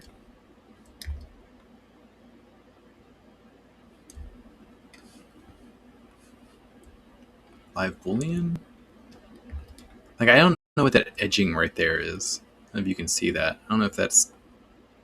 Yeah, okay, so it was from that light. So I just need to move this back up here. Whoa!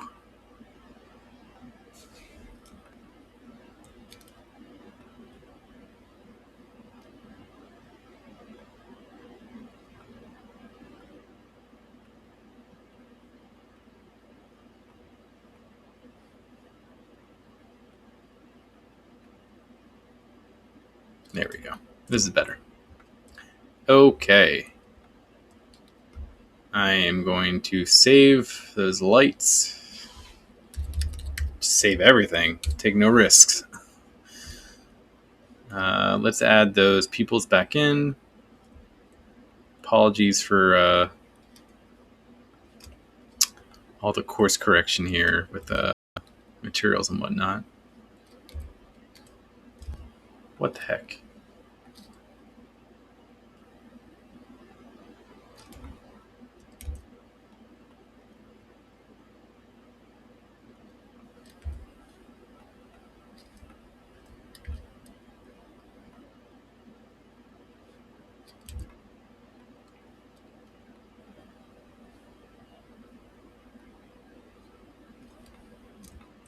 Okay. Coat. Color that nose again. Whoa. That's not what I wanted. I swear to God. Zbrush is testing my patience today. It's like, oh, you thought you were going to have a productive stream? We'll see about that. That's fine.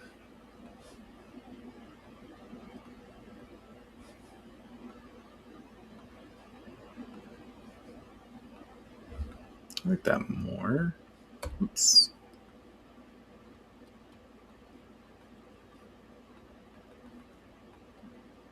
Down just a little bit. There we go. Maybe up a little bit. Maybe a little less saturation. I'm really being a perfectionist about this. I don't need to be. It is just how I am. Okay. Cool. All right. So we got some fangs in here. They are very basic. And I am going to dynamesh them. Not that bad.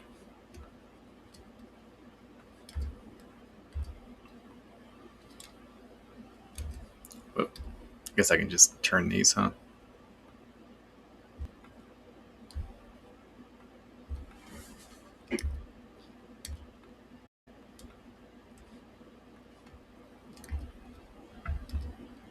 Okay, let's define the ears a little bit more because I'm getting ready to merge them in, but I do think it's important to make sure we're happy with them. I don't want to keep them... I guess maybe I should keep them separate because when I start doing the hair, I might want the hair to go like around the ears and stuff, you know? So that might be important.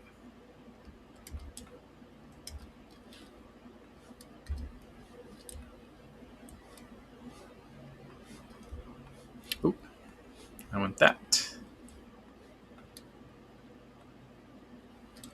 Whoa, what is happening there? Oh. Whoops. Okay, so I had the wrong brush stroke setting on.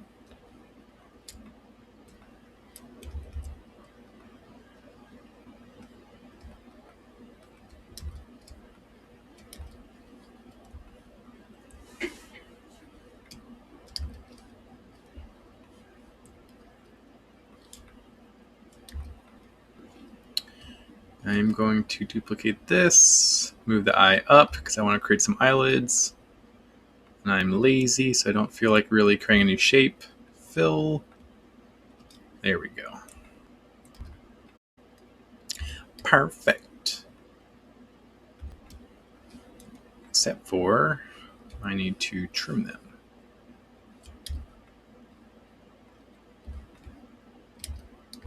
Now it looks kind of sleepy.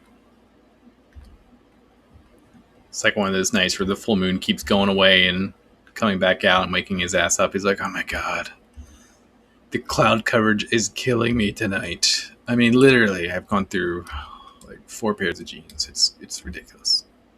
Or rather, PJs.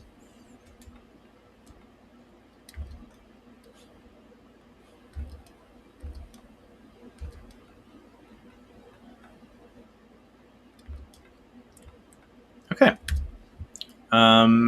Yeah, pretty simple, pretty easy.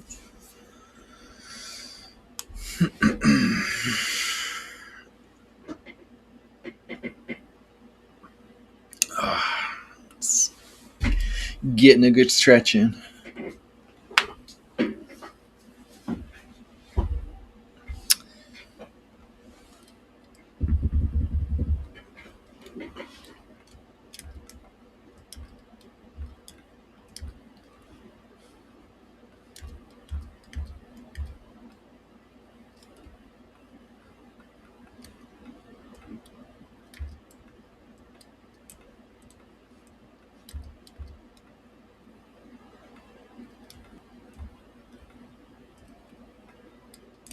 Maybe not so big of a chin. I want to have like a little bit of a chin. Just a little bit. Just a little bit.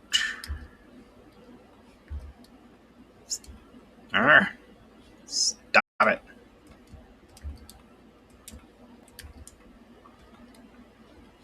Alright, I'm gonna dynamesh the crap out of this guy because details are coming in hot. Get out of here, autosave. Little wrinkles on his nose. I like the little wrinkles.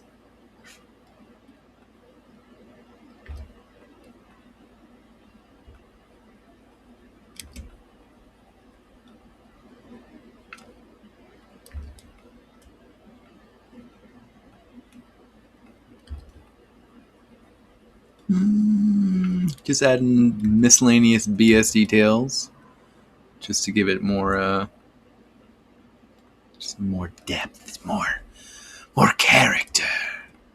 Yes, come alive, my creation.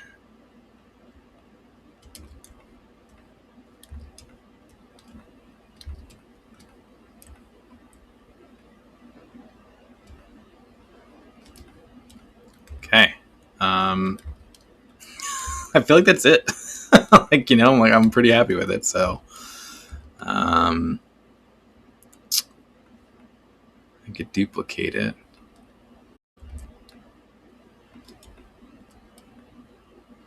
I don't know if I need to actually sharpen that nose, because I think the softness of it lends more to the characterization of it. Yeah. Unsoften that. I am going to have it stick out a little bit more, though. Oh, not like that. That was too much.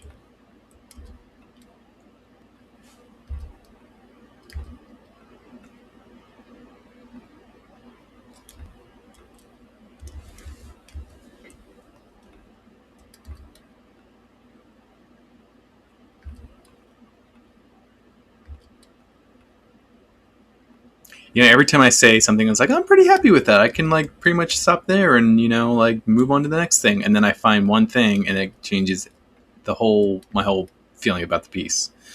Now I'm like, the nose. I like the nose, but now I'm kind of stuck on modifying the nose to be what I want it to be. It doesn't help that the color of it is a little off. Okay, cool. Cool. Shit, man, I don't know. Dynamesh this guy up a bit. Maybe, oh, get rid of that. I don't know how his the ears of him, it's not like they have the little, inside folds and stuff like that. It's just points that I like, so I think I should just kind of stick with that, right? Just have it be a part of. So since I'm unsure, but I want to move forward in that direction, I duplicate that folder, give the whole thing a save, and then we're going to merge this, see how it looks. And hopefully I can start working on the body next. I'm just going to give him a white shirt, blue jeans, ripped, Maybe one of his shoes should be a shoe, and the other one should be ripped up with toes coming out or something. Well, that adds a lot more. Adds a lot more complexity to it. So I am not married to the idea. Move this up. Wait, what? Yeah, merge that down. Okay.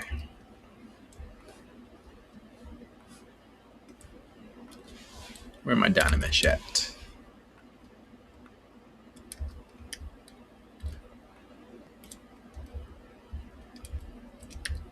I am going to auto group.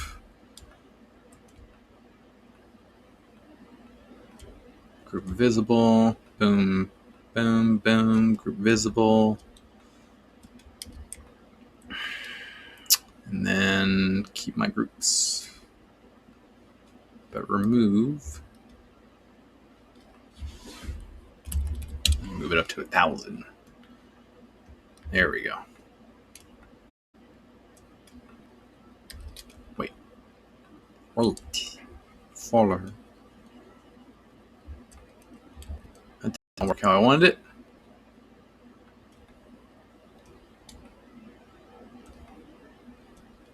My God, it's killing my eyes. Jesus. What the heck? Why isn't it working?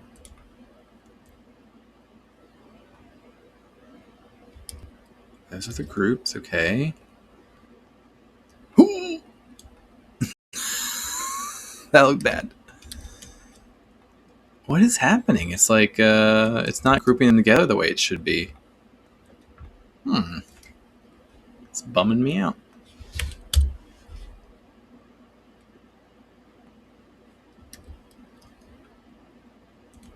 Okay. Now I did it.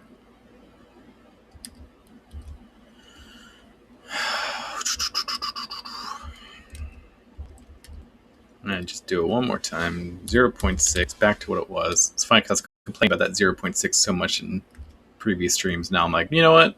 I'm used to it. I'm used to it.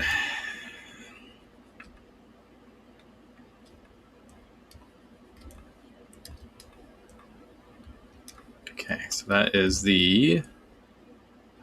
Okay, so if I want to merge it to that...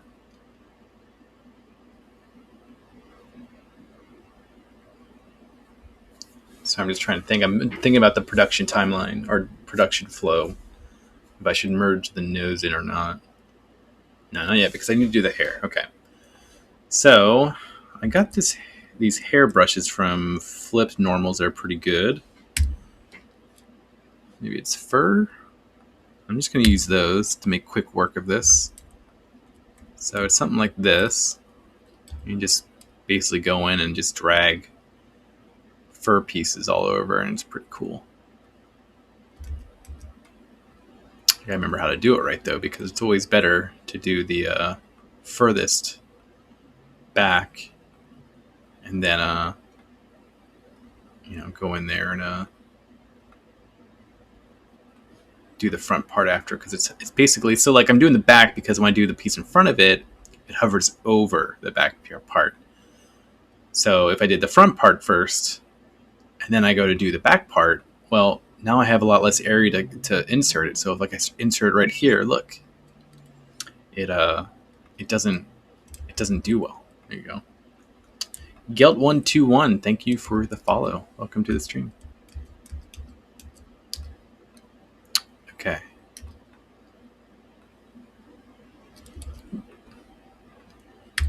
So yeah, I got this fur brush set from Flip Normals. It's a great website, great resource for getting. Oops, that's not AMM brush. Okay. Brushes, models, all these great type of things. Stuff like fur for me, it's like I could spend all night, working on a fur piece. It's just like, why do it when someone has already done it better and it's a brush? So it's really up to me to how I use it. I do get like a lot of the what's it called? God, the term escapes me, but as soon as I remember, it's going to be super obvious. Imposter, syndrome. It's something that I've dealt with pretty much my whole career in design and development and stuff. And I get it now too, doing 3D. And doing stuff like, I'm using a brush by someone else. It's like, okay, you're not an imposter because you use brushes, You're an imposter if you rip off someone's work. But even a lot of people do that. It's the way that you use the brushes, I feel like, that makes the difference. And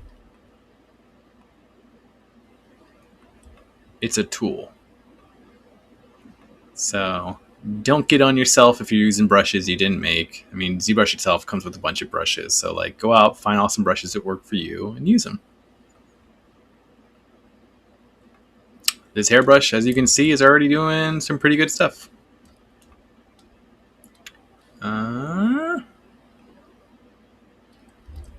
Okay. Just gotta remember not to keep using the same one, because it's like it's easy to use one brush and then like keep using that variant of it, and then you realize like, oh, all the hair looks the same. My bad.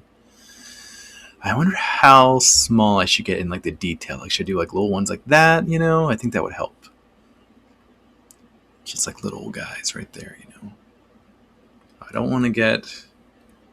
I want the details to be big. I don't want them to be so micro. So maybe as I get closer to the head, it makes more sense to do just the smaller ones. So let me bring my intensity down, see how that does. Ooh, I just messed everything up.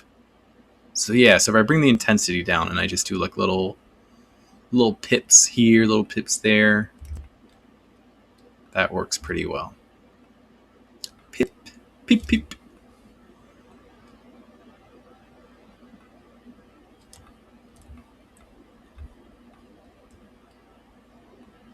Okay. This is what I'm talking about. I put myself into a little bit of a corner by doing this area first instead of focusing on what is behind it. That's okay. Doesn't mean it's a hole I can't dig myself out of.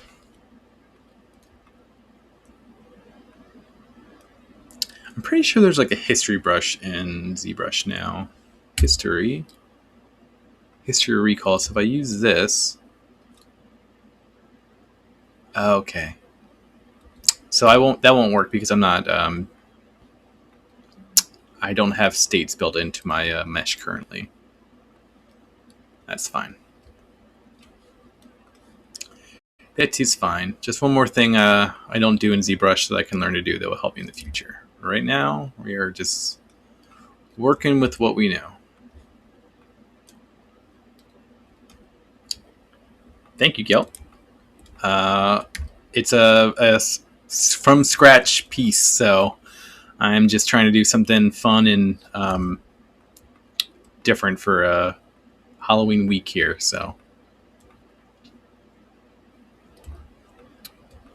let me just soften this up a little bit, and I think he needs some. Whoop! That was too much. Oh yeah, like on the side there, like where his the side of his brow is at, you know. Give it some more. Give it some more fur. A little neglected there. Not so much that it destroys the shape of the brow. I like that one. That was cool. It's almost like they're like flames, you know, like little tips of flames, but the base has to, you know, remain present and visible.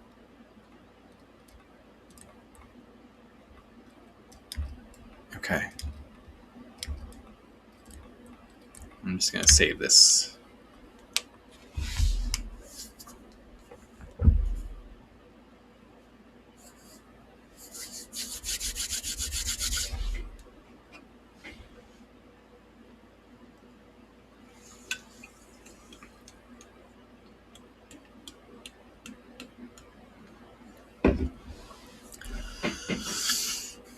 I don't know what is going on. There it is.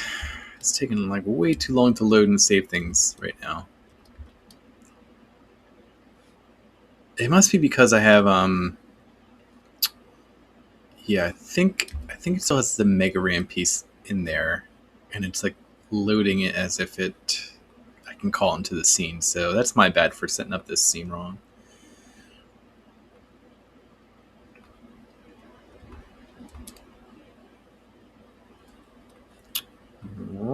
Whoa! I should do the ears.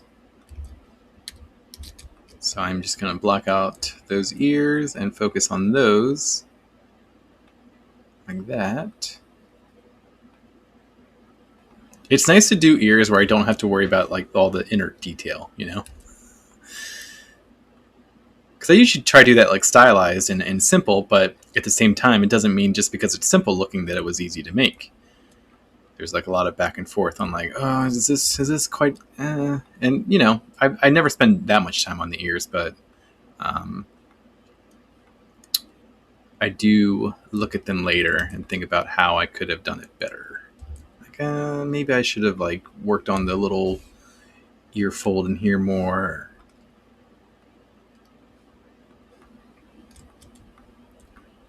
Okay. I actually want to make the teeth a little less pointy. I just feel like they're kind of, I don't know, like it's not, I want them to feel like more rounded out. So, let me go in here and, here we go. Actually, I think, Ooh, that was not what I wanted. I think I just need to cap them.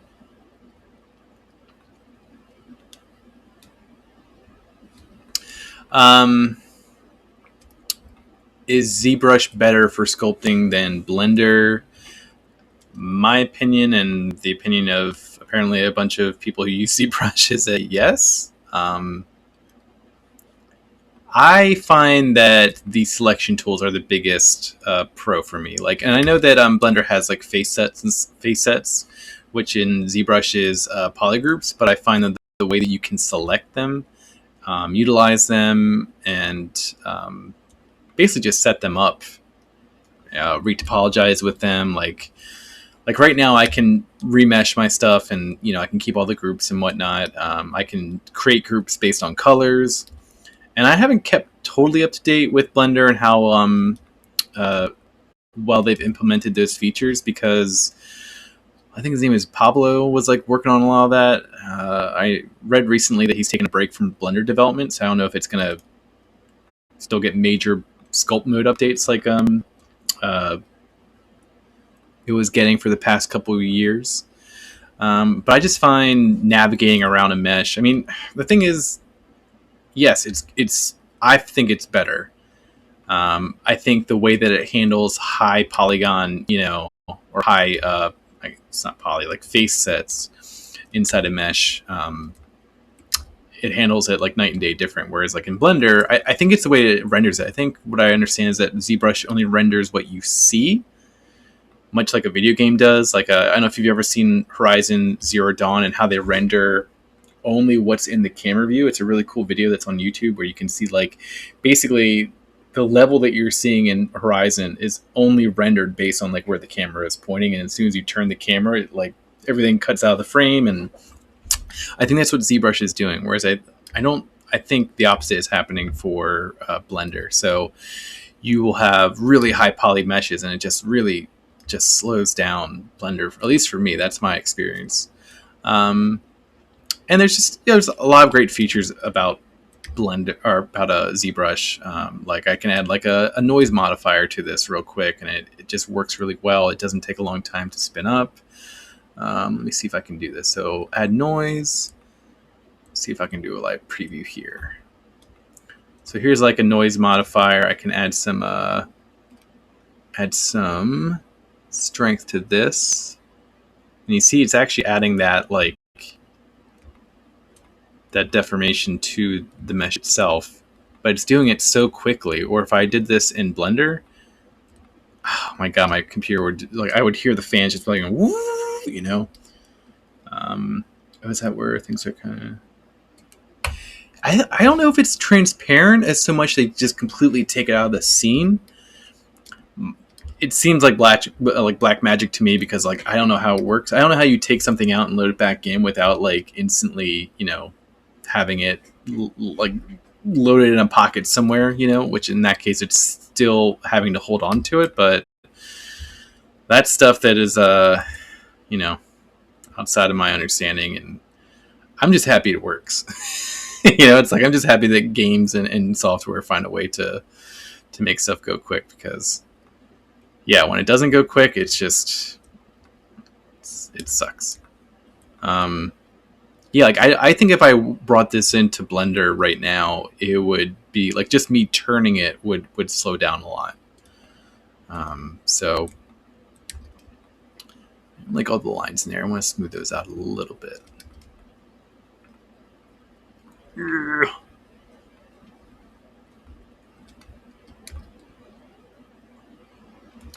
Yeah, exactly. You could use the nodes to do that, and what you'd put them on like a bump, like a normal bump node, and or you could go to modifiers and add a deform modifier, and then like import like a texture or something like that. But it's like a lot of steps, and then just like putting that deform modifier in, like as soon as you add it, and you like make sure that your mesh is either high enough,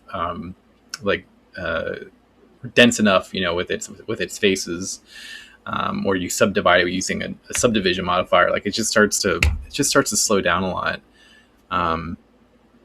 I've been doing a project recently for Megaran, the musician rapper Megaran, and I'm initially it was just a single cover, but now it's going to turn into a full-on like animation piece. So I've had to go back into Zbrush and recompile everything for production, and then bring that all into Blender, and just it's just such a difference. Where me working on it in Blender, it's like, it's pretty fast, pretty easy to navigate, and then bring it into Blender. Oh, sorry, working in ZBrush, fast, bring it in Blender, the same exact thing I was working on, no difference. It's just imported in. It's just so much slower.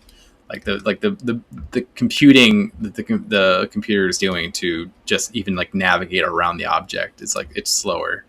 Let alone, actually turning on the render and moving things around. Like it's just like oof. But it's all workflow. Like, I shouldn't export this as it is to Blender. I should, Z remesh it, which I can do like right now on stream here. Let me just go ahead. I'll do a Z remesh. I'll make sure it's not symmetrical because I have a bunch of different pieces that are not symmetrical. Or, a bunch of different fur pieces. So if I just hit, this might mess the stream up. It might cause it to like freeze for a second, but do not worry. It is Z remeshing. It is calculating. No drop frames yet. At least it's trying to. It might have just froze the program. Here we go. I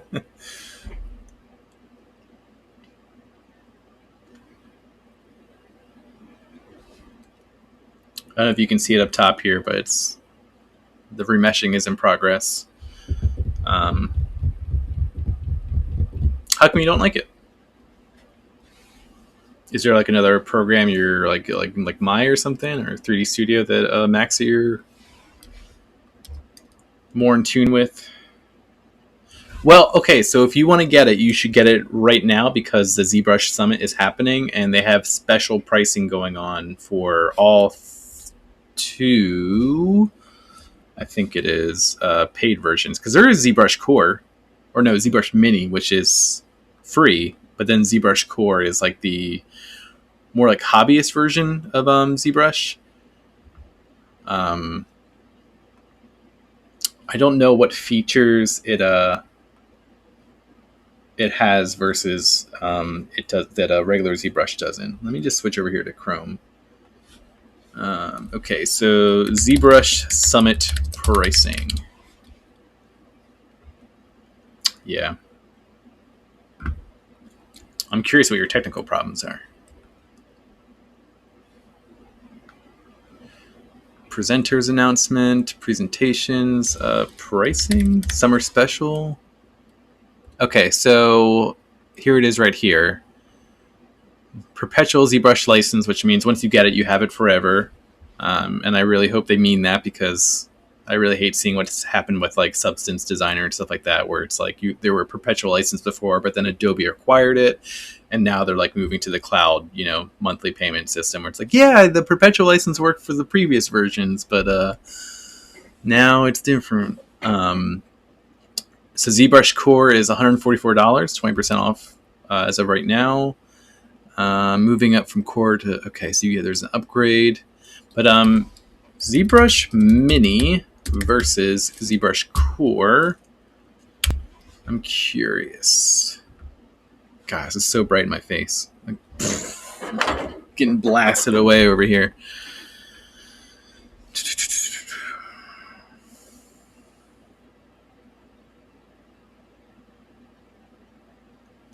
Okay. Were these textures being accurately, or not, were the textures being used on any model when you saved it, or were they being stored? Like, were they not being used at the time? Okay. I need a better comparison page. Give me like the check mark page, where it's like, this is what it has, this is what it doesn't have. Click here for a feature comparison. Okay, ZBrush. Where's Mini at, though? Mesh for mask. So what does it not have? Number of brushes. Stupid that limits you, but you could always just switch them out. Live booleans. That's a pretty big one. I would say live booleans has been important for me. Curve alpha, meh. This one is almost a joke that they don't include this in ZBrush Core because no one uses it. 2D to 2, and they were being used. Okay. I'm not sure then.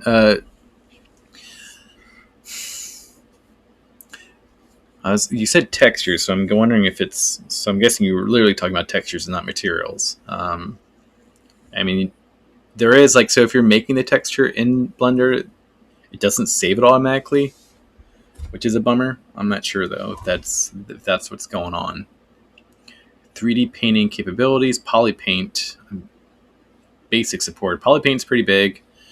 Texture map support's big.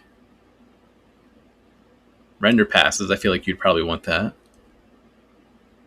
Material editing and import. I'm guessing they only give you like a basic material then to use. Bridge between major 3D applications. If you're using Blender, you really don't need to worry about that.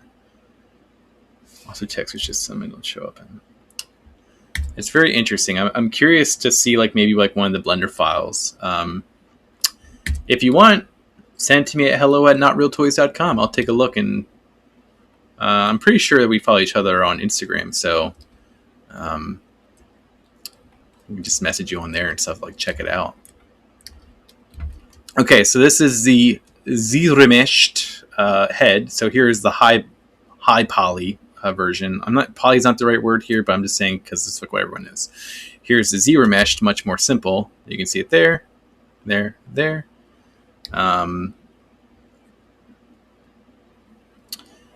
So you hide everything else. Boom, boom, boom. Boom, boom. Literally turning everything off. Okay, so I'm going to use projection for this, and basically all it does is like, okay, so you have this head here. Oops. You have this head here. Now let's say I just want to, I don't know, color this. Have a giant, oops. I don't know why it's doing that. Get out of there. Oh, I know. Is it because I don't have sweet baby Jesus?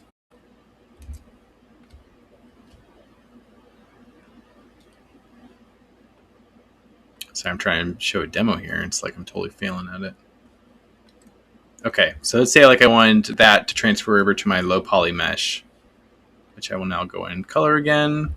I just use what's called a projection. And I just do project all. And now that color went in there. But as you can see, it's like low resolution. So I subdivide it now. I do project all again. And it starts to grab a better representation of the mesh that it's copying it from. I'd subdivide it again. Do no project. And as you can see, it's starting to get a lot closer to the original high poly mesh that I had before.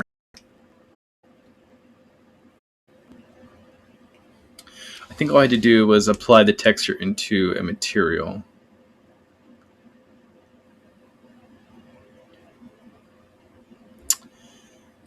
It sounds like it's just not saving them, which is like a feature in Blender. You have to like set to like automatically save, or I don't know if it was an add-on I had to do to install that did that. But yeah, I've had that issue too, where it's like I'll paint a texture onto like a UV map, and then I forget to save it. Oh, sorry, my bad. Whoopsies.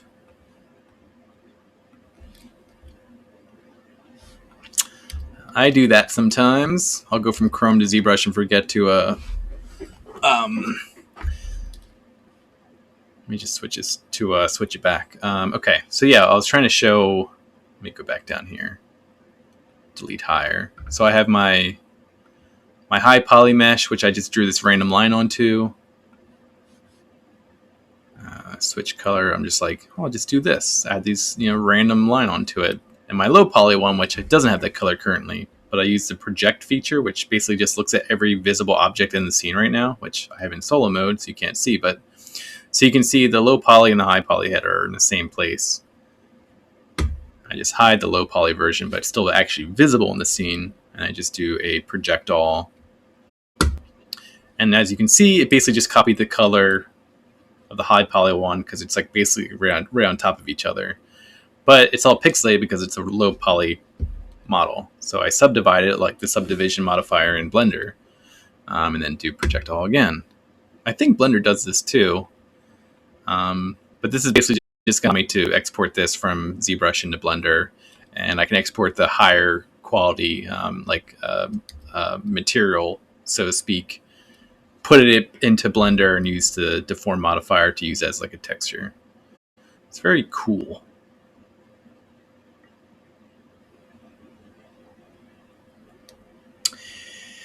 Yeah, the brushes in Blender kind of suck, and I have used other ones to load it in there, but it feels like they don't manage them very well. I mean, ZBrush isn't like that much better. They have some basic things in here that you can set up and modify. You can load your brush textures in pretty easily, but yeah, I think it was called B Painter, but if like on like Blender Market, there's a few good like painting tools in there. I think just a lot of people just wind up like using other painting tools like Substance Painter or something. I haven't used Substance Painter. I downloaded it and it was like a trial, and I got out of my trial period. I was just like, I'm just not in the mood to learn this right now. I'm trying to learn other stuff. It's not really needed for the type of work I do at this time. Let me go ahead and delete this guy.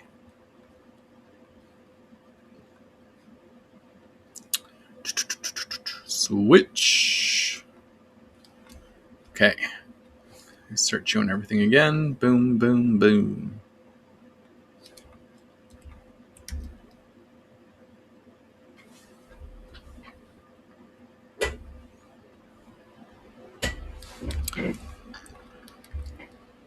I don't think I've really seen much of your stuff on Instagram yet. By the way, like any like Blender work that you're doing or something.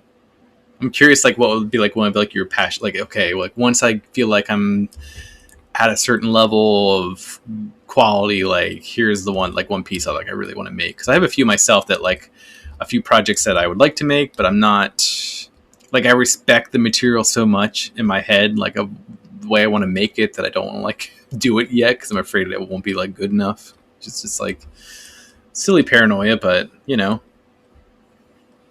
that's how I feel.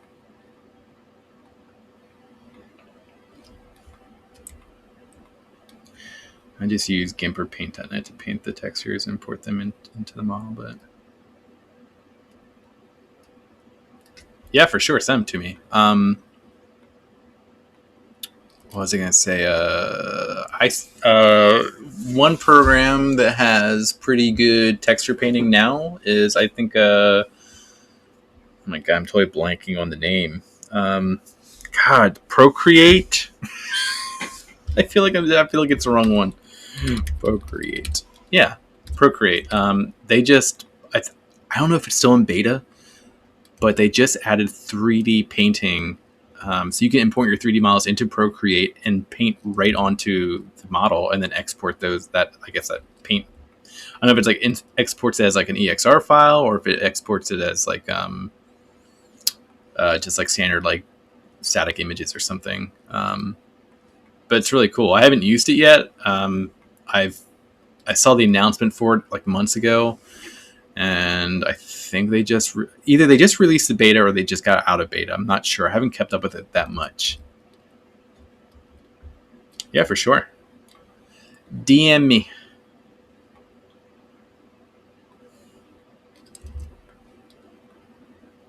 Okay. This wolf man is quite furry now.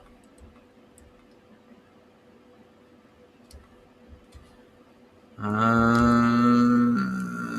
just gonna save.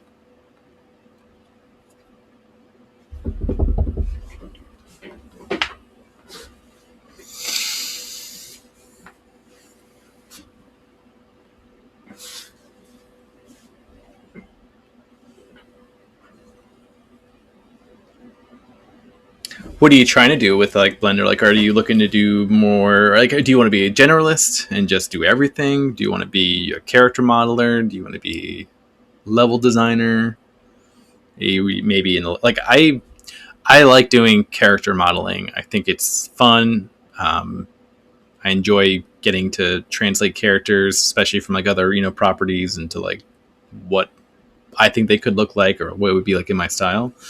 But like on the side, like low key, I kind of love like the lighting side of it. Like when I go into Blender and I put my character models in there and I play with the lighting like all around them and how like set like rim lights and stuff like that. Like I can get lost in it, and it often becomes an obsession where I'm spending more time than I need to, defining small like little lighting details and stuff, and then I'll walk away from it. I'll come back and be like, oh, I hate it, you know. So that to me like tells me that like low key I could probably like really get into the lighting side, and if for some reason I was in a position where I wasn't making characters, but I was still in 3D, I would probably just be doing like lighting for other people. Like, oh yeah, like, ooh, you're making that model, like hand that to me. I can't wait to like set up a little shoot for it, like a little digital photo shoot. Get some renders out. Okay. I want to do like he's got, I guess it's okay. I'll use the elastic move tool. I want to get his cheeks out just a little bit more. Maybe like a little bit back more. I don't know. Meh. Like I just feel like something is just a little. It just needs more. Okay. More fur come out of the cheeks is what it was.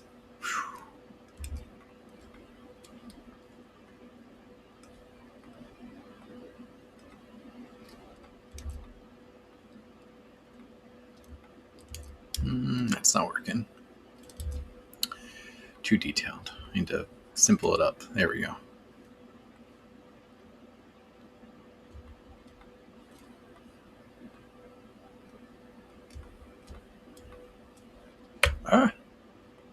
Auto save coming for me.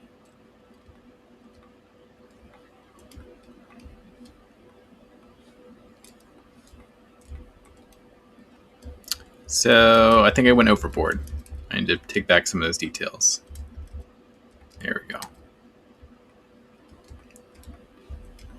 I'm just smoothing out some of the hair because like the lines are like a nice add, but I actually think they're taking away a little bit with this piece. So I'm going to try and add less definition to that individual strands.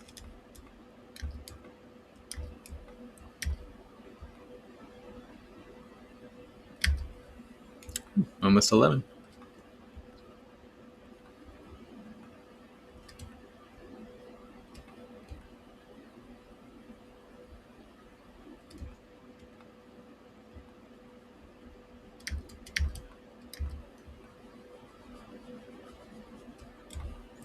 I should really add like a lot more hair down here, but I'm not focused on that at the minute. Okay. Does the Wolfman have eyebrows? This is an important question I need to answer. Does he have eyebrows in this? I feel like yes. But I don't know. Will it make it look good? I think it would.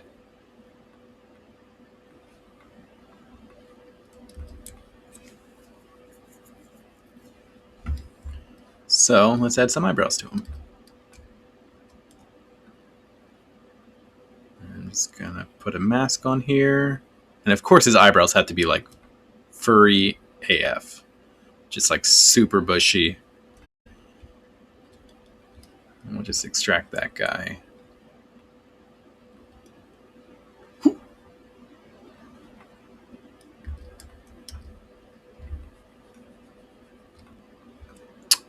And let's switch this over. Just make them a little bit darker. Add that color to our color palette there. I don't know if I have this one already in there. Is that, it looks pretty much like the same color. Okay, yeah, so it's the same color. So I can just delete that guy.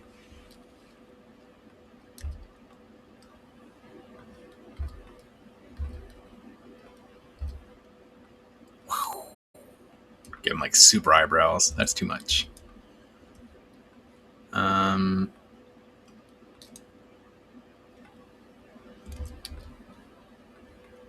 Do I make them like little tiny ones? I think that's too much.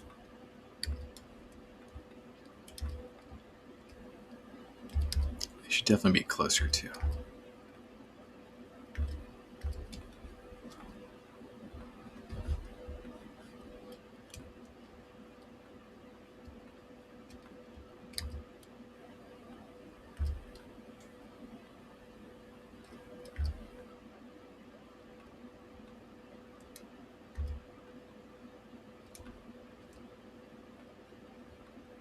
There we go. Cool. Cool. Ooh.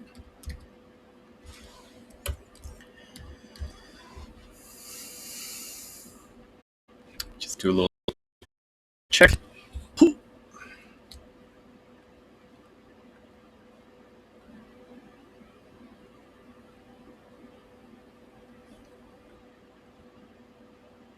Ah.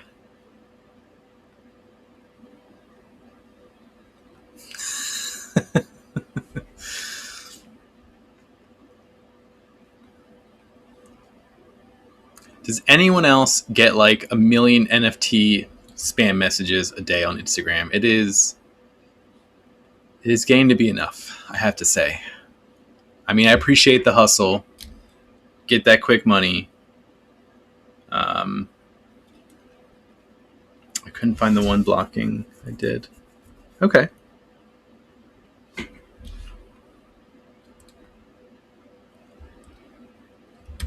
Get out of here, Blender Auto, not Blender. Ugh. I'm talking about Blender so much tonight. Now I'm like calling Zbrush Blender. Ugh.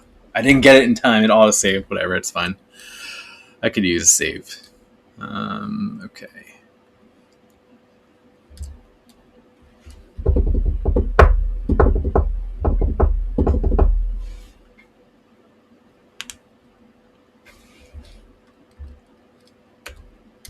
Okay. All right. I'm happy with the eyebrows. That looks fine. Let me just see if I smooth it out, like if I flatten it out, if that looks better.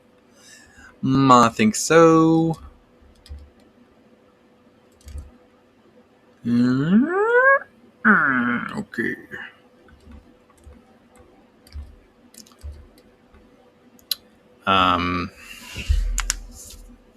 Trying to think. Should I? No, I'll worry about the coloring once I get it in the blender because I'll use like the layer weight node to kind of get more to the crevices and separate out the little bits of, for differences. Maybe use some like noise colors to just add some variance and make it not look all so uniform. I think it's time to add a tongue in there. Should I add some regular teeth? I think so, right? Because he's got the two fangs, but he's still a man. He's a wolf man, but he's still a man. So let's add some regular teeth in there.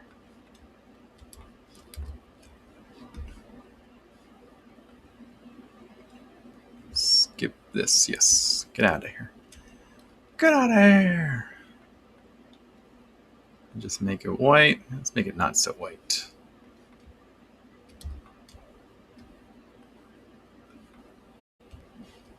Oof. Let me see if I can bend this. Bend curve. I've never played with this one. Let me see. I'm trying out a new transform type here. Inflate. I feel like there's one that would give me what I'm looking for. It's not taper. Or is it taper? It was. There we go. Still like too white. Get out of there.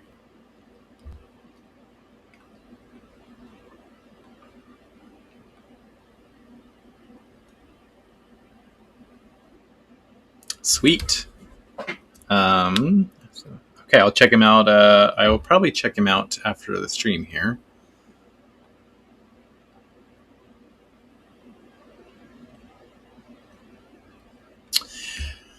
Like just making curves in Blender, like just insert, like putting curves on the in the, like, oh my god, in like the 3D viewport and like modifying them to look what you want.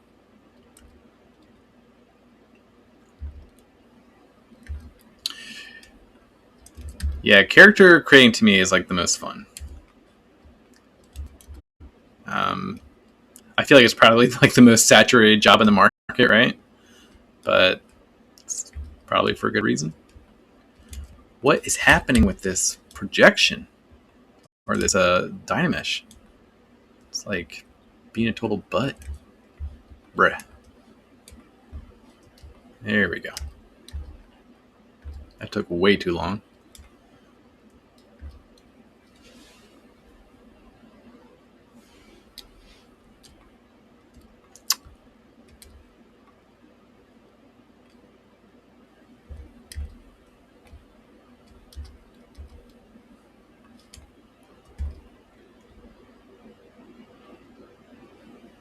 That's one thing I do like about Blender too. I mean, there's a lot I like about Blender, but the ability to basically make like a full on production in it, to me, is just like, that is crazy, and it's free. Like, it's insane. It's insane that you can become an expert in so many things within one piece of software. Like, we're to the point where I could be like, yeah, I don't touch that in Blender. That's another guy. You know, I do this in Blender. I do that. You know, like, that's just an incredible thing to say, because that's not usually what you can say about most pieces of software, I feel like. Gotcha. Okay, yeah.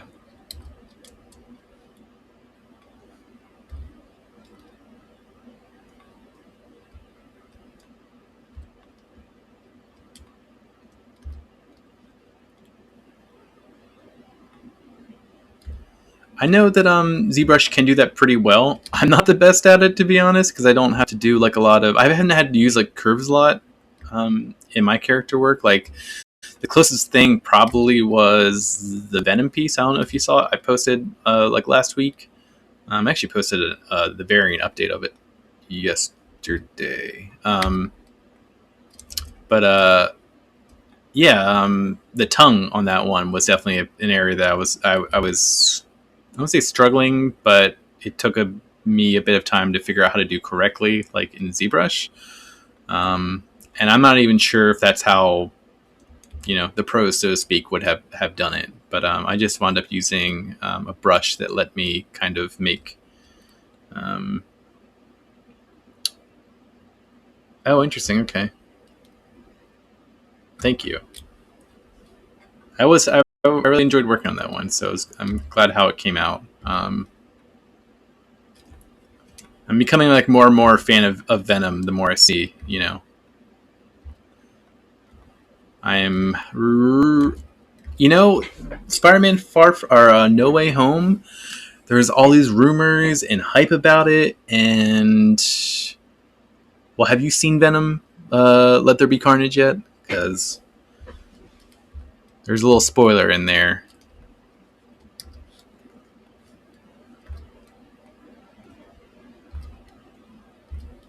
Yeah, I have. I've done a little bit of animation, and something actually I was touching on at the beginning of the stream was I'm trying to do more production focused work in ZBrush going forward. That way I can take it into Blender and, you know, set up some basic, like this Wolfman I'm making simple because I wanted him to have like a run cycle. So I'm going to make him so that he's very easy to export into Blender, and maybe I'll use like Adobe's like Mixamo or Mixamo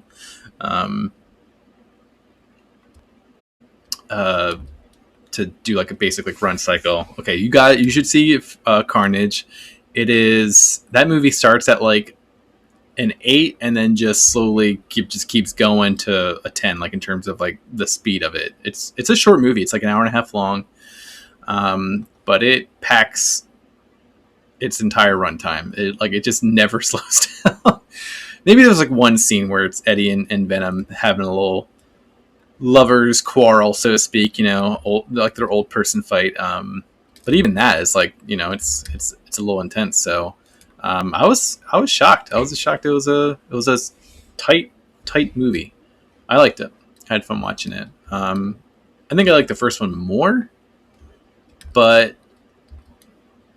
it's like weird. I think I found the first one more memorable, but I enjoyed watching the second one just as much, because there is more Venom in it. There's more of him talking and being a character within the movie, whereas the first one was a lot more of Eddie Brock's perspective and then interacting with Venom. Well, anyway, I'm excited for Spider-Man Far From Home. I'll just say that. And I don't know. There's a lot of rumors going around about who could be in it. I'm hoping Venom could be in it. Apparently, Sony wants to merge the universes anyway, so everyone's talking about like, is Tobey Maguire, is Andrew Garfield going to be? I'm like, is Venom going to be in it? Because that would be sick. Like we've been wanting a proper Spider-Man and Venom, movie. Like we got Spider-Man 3, but a lot of people aren't a fan of that, myself included. It was like one of my earlier experiences going to movies as an adult and walking out like being pretty disappointed. Like that was not what I had hoped it would be. Yeah. Yeah, I'm hyped to see, like, will the Green Goblin look the way he does, or do you think like they'll? Because I saw the leaked screens of like what's supposed to be Electro and Doc Ock, and there's like a picture of Willem Dafoe, but he's not in costume. I'm wondering.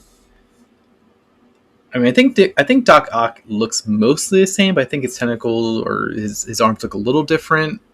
And I'm wondering if that's on purpose. Like, this isn't the exact Doc Ock we saw in the Tobey Maguire movies, but like, in the same way that like Loki has like all the different variants of Loki, like this is just another variant of that character. I think that's what they're setting up for. Because then that gives them some leeway to not be completely faithful to the source material that was the first two, Spider-Man franchise universes, with Tobey Maguire, everything that happened in there. I know that Electro isn't going to be blue in this one. He's going to be yellow. And so I think the easy way to get around that has been like, oh, well, it's not the Electro that you saw in the previous movies. It's a different one, but, the same guy. Cyborg type. Okay. So like from the Amazing Spider-Man 2?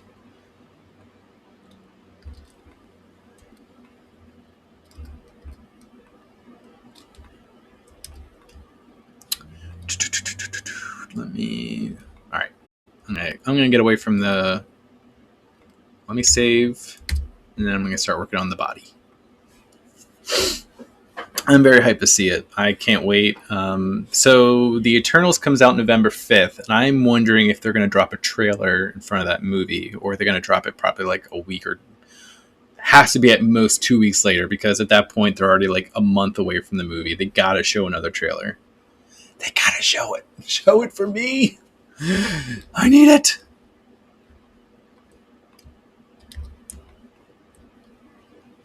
Okay, insert.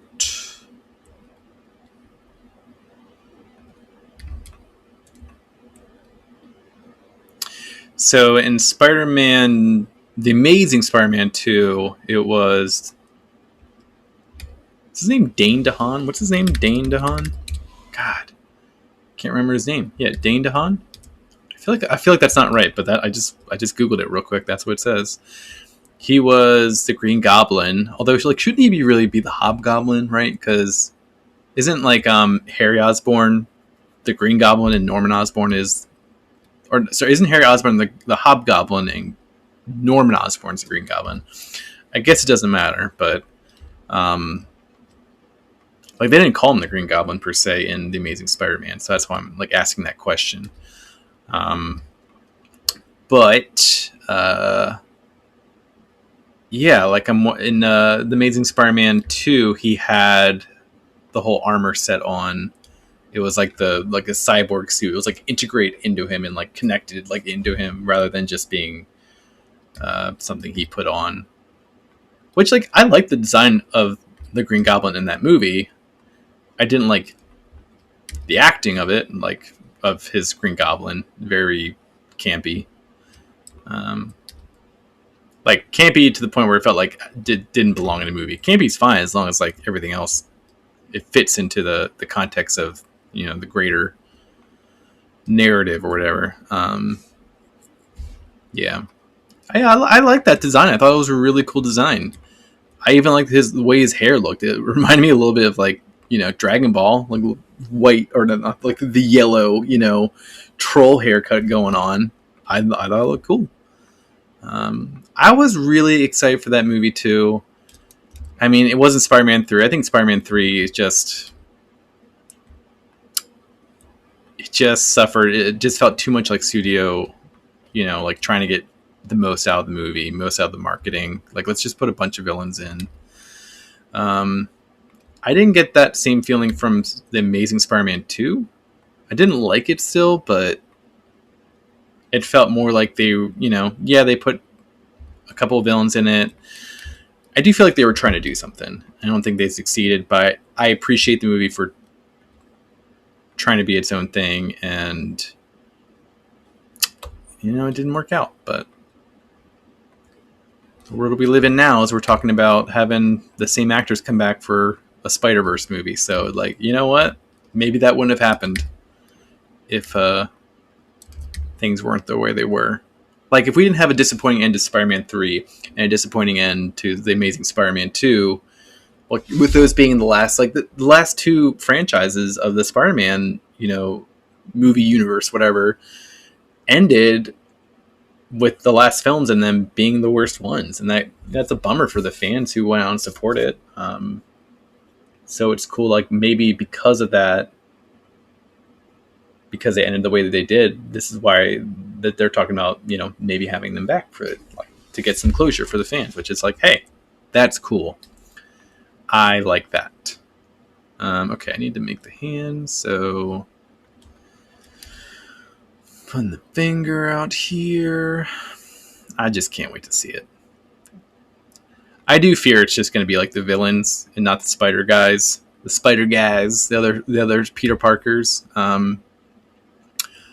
I will take a Miles Morales showing up over the other two Spider-Man because I want to see a live-action Miles Morales. Donald Glover was in Homecoming as the uncle to Miles Morales. What the heck's his name? So that was like a cameo and like wink, wink. You know, like he's in here. He mentions his nephew in the movie. So,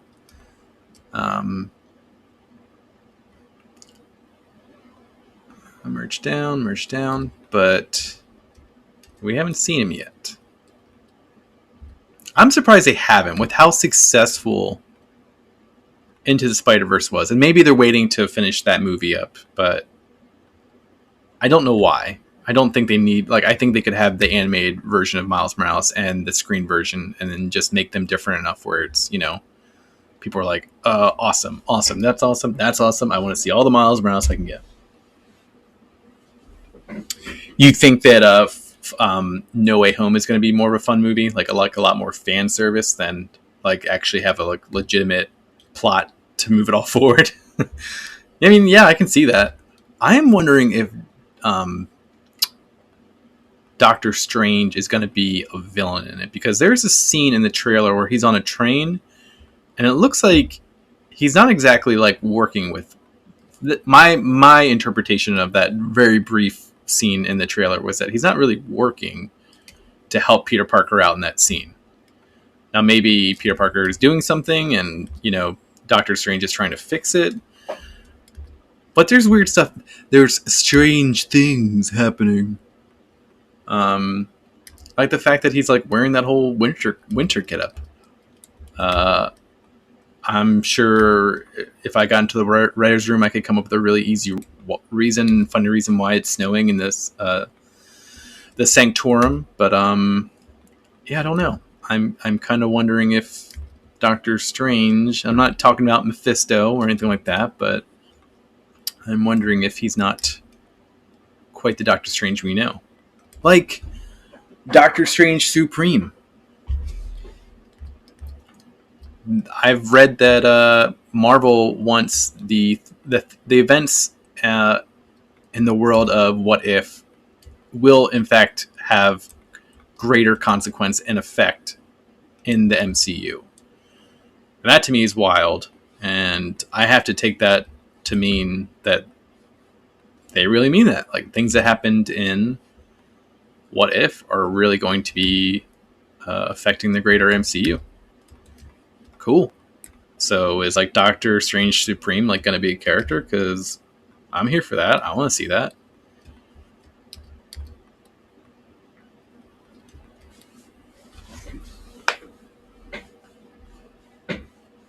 Yeah.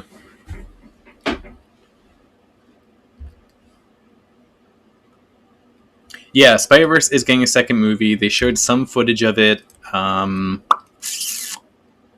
When the heck was it? Was it CinemaCon that passed recently? Oh my god, what was it? I think it was CinemaCon. Don't remember. But apparently some footage was showed there. They didn't release it online yet, I don't think. If they did and I missed it, I'm very disappointed in myself for having not seen it yet. Okay. Man, I'm hungry right now. I don't know why. I had a full dinner. I had pasta for dinner. Like, I should be good. But I am hungry, so I might take a break here in a minute just to go downstairs and grab a bite, because I don't want to eat like right before bed. That's no good. That's how you get diabetes.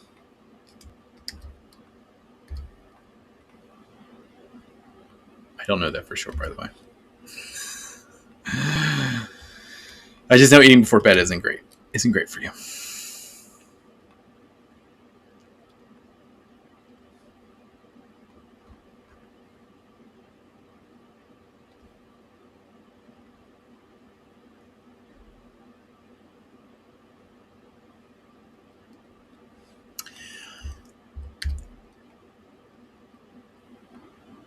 I did see a funny meme about like Peter Parker not having the ability to like continue with his life without having a mentor who has like a goatee or something.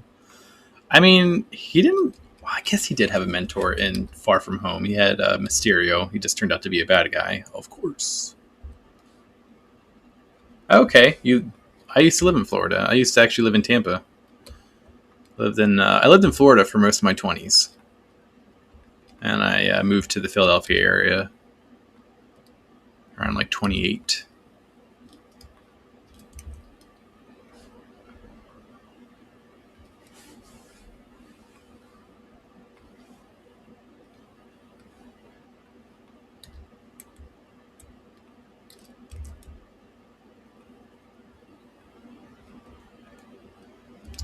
So this tool, by the way, like if you're asking about like pros of like Zbrush, like having this is like super awesome. Like I can do things with this tool that I just don't have the ability to do in Zbrush or in a Blender. So I use this tool all the time, though it's not working the way I want it to at this exact moment.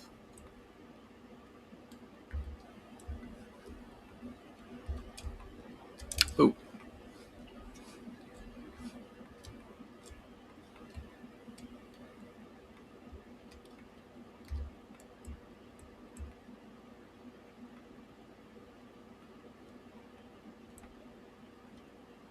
Just gonna make that thumb bigger.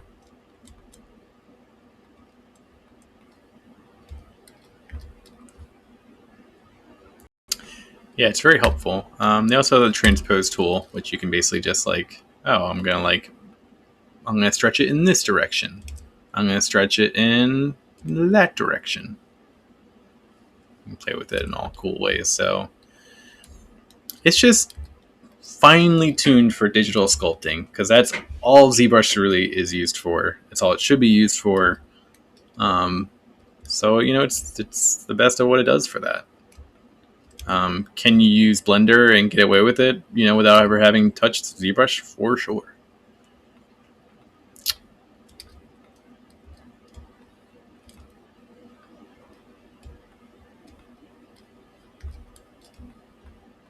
Ooh, messing it up. Here we go. This is my crappy hand I'm making, so I don't feel like spending a lot of time on it. And it's a cartoon, so who cares? So what? Who cares?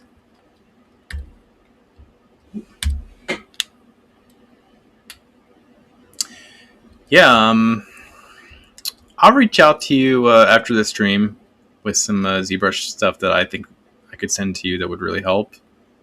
Cause I do think it's worth it, especially if you want to get into character, modeling and creation. I do think ZBrush is probably really great, and it's the industry standard. Like,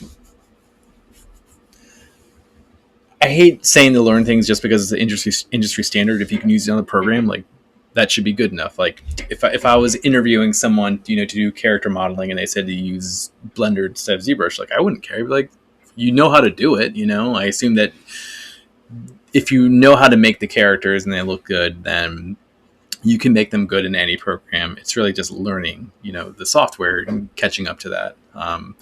I bounced around, from different jobs at all. I did like web design and marketing design, and every place I went to used different design software. It didn't really matter to me. I just had to learn, the shortcuts in one program. It would take me about a week to get used to it, and then I was like, fine. So I went from like Photoshop to Sketch to Adobe XD of all programs. Terrible program for screen design. I mean, it got better, but it's not. Now it's like Figma, and that's like amazing. And they're all different. They all have shortcuts. They'll have like little tiny things that like, oh, I wish this program had that versus this. And so I'm not a great 2D artist.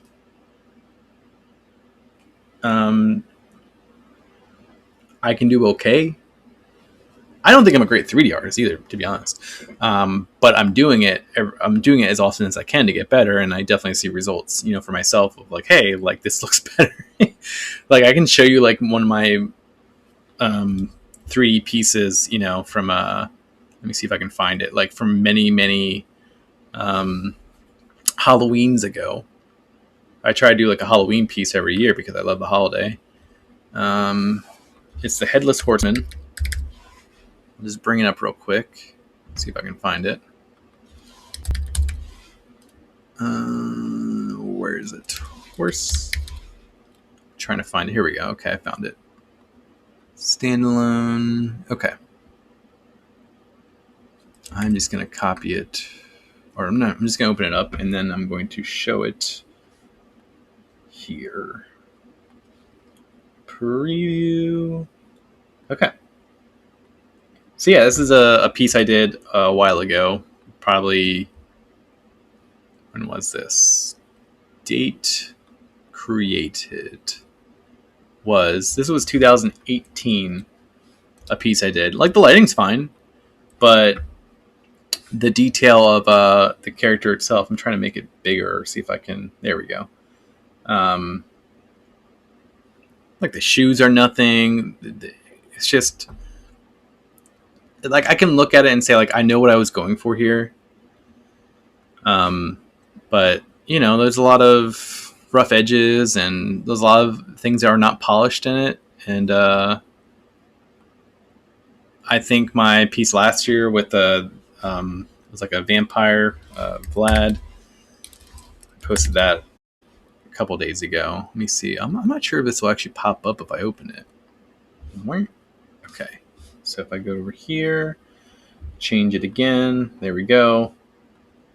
So this is, how do I get this to scale down?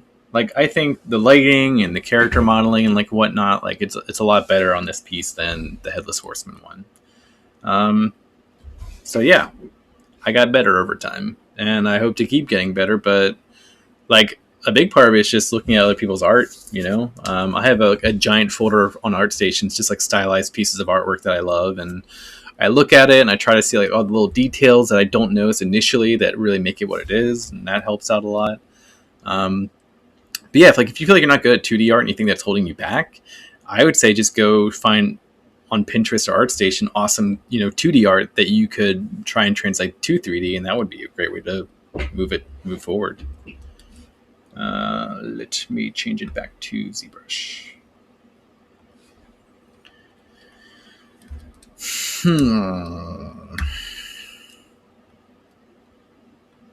Okay. I'm going to go downstairs and grab a little something to eat, just a snack. Let me save this here. And then I'll come back up and hopefully get the body into a better state than it was. And it's looking right now. Like the shape of it's okay, but I definitely have, I definitely have a lot of work ahead of me. So it sounds like you're signing off.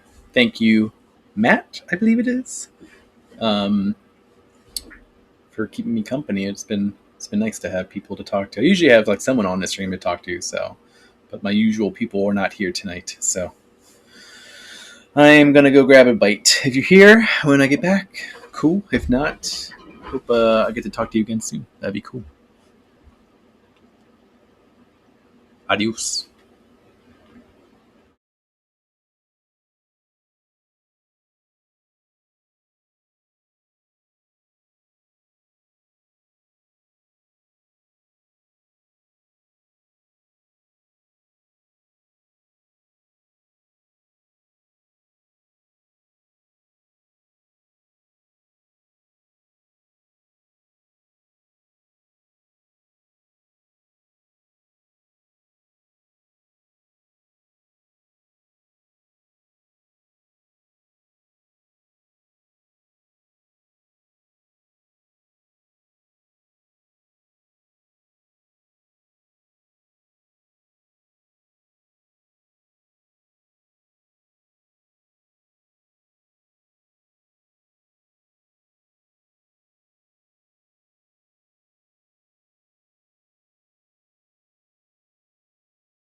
Okie dokie.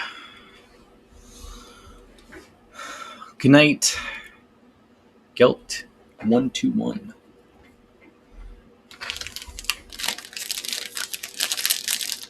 I got myself a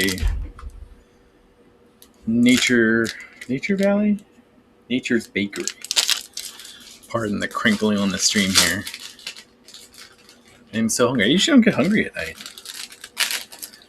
Like, my wife and I consistently, like, talk to each other about, like, every day, like, what are we going to do for dinner? And then we both look at each other like, are you hungry? I'm like, I'm not really hungry. So, apologies for eating on stream.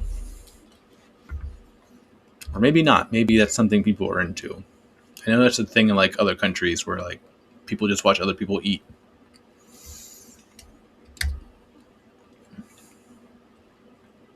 We watch people cook a lot in this country, but not eat a lot.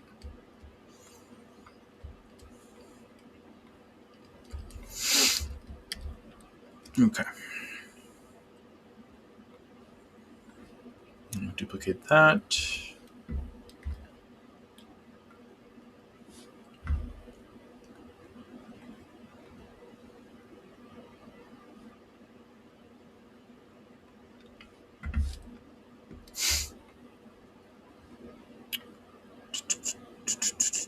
Line poly. Okay.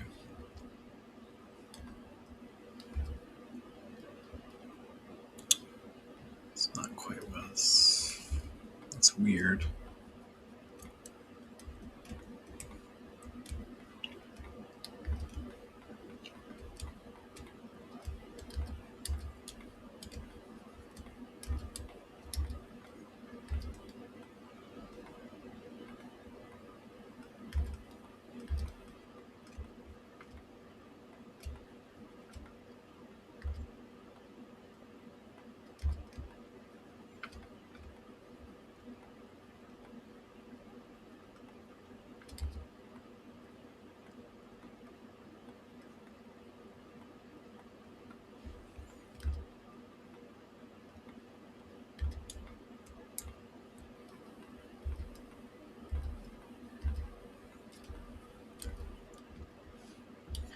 Okay, let's get back into it. I am just going to work on the hand. I hope, it's 11:30 now.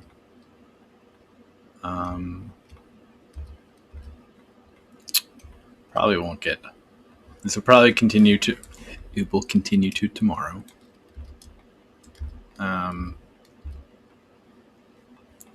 But I really like to get a lot of this done tonight. It's just no reason to force myself to. There's no time on this. Whoa! That did not do what I wanted it to do. Oh.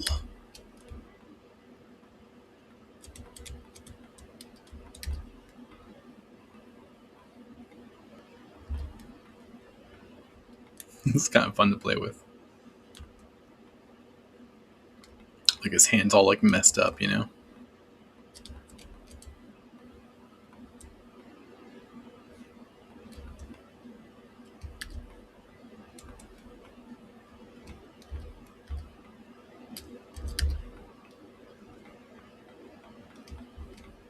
don't even. I'm just messing with it. I'm just having fun.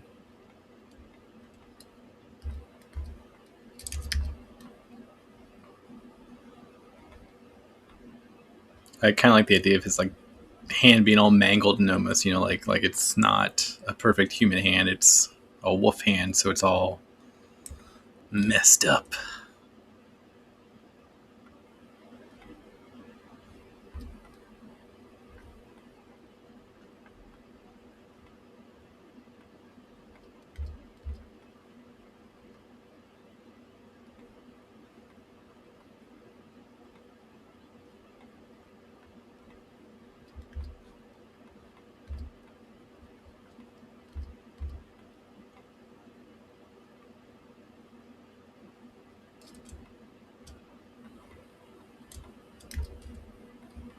Pretty ugly looking. a pretty bad hand, I have to say. One of the worst I've done. But for some reason, I like it. Does this make sense? No, it doesn't.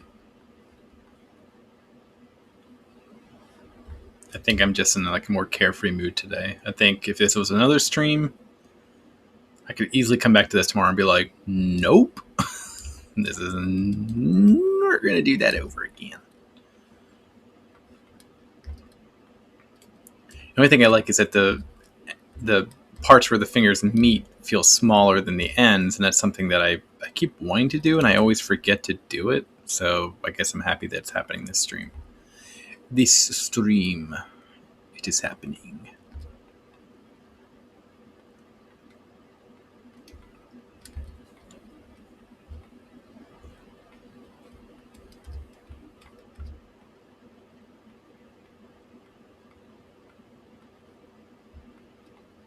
The question is, how much do I make his hands look like wolf hands, you know?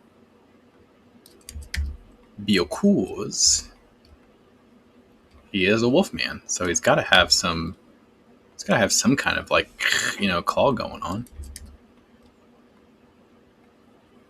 You know, I really wanted to do for this stream, but I just didn't want to have the pressure of it, was to do the cast of What We Do in the Shadows, the show. Because this season has cemented that it's one of my favorite shows now. I mean, I love the movie. I was really hyped, but also a little, you know, weary that the movie could be adapted into a full length, you know, show that has multiple seasons and stuff. I like the show more now than the movie. Not that that's something that needs to be stated. You know, you can like both. But I just really like the characters on the show now. Like, I guess spending more time with them, they feel a lot more realized, and that's just really good writing on the show. And I think Nadja's getting a little bit of a backseat in this season, but I don't know. I guess it's okay. Bring her back in. Like, it was like, I think Colin got a lot more screen time, and oh my god, I'm totally blanking on his name. The one with the really long hair. Totally blanking on his name. The Relentless. What the heck's his name? I forget his name. I'm gonna look it up because it's bothering me. What We Do in the Shadows. Cast. Nandor. Jesus. I knew everyone else's name. I knew Laszlo. Guillermo. Could not remember Nandor's name. He's gotten. I feel like this season's been a big season for him as well. Yeah, I just love that show so much, and I really would like to do the characters, especially for like Halloween, be really cool. But doing likeness on them, like, I feel like so much pressure when I put a lot of pressure on myself to make sure likeness is good when it's like something that I really care about. Like, it's a show I'm really into, because I just feel like if I do it and I don't like it, it really bums me out. You know? It just really bums me out.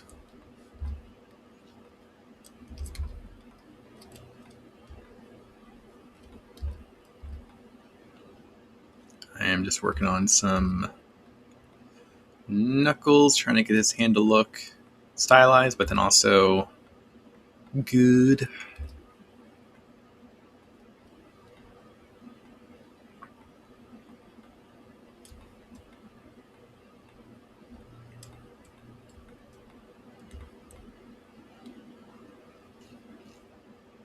Okay.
I am probably just going to keep focused for the rest of the stream because it's 11:37. I don't think we got anyone who wants to chat. So I'm just going to zone in on this and hopefully get to a good place where I can call it quits for the night.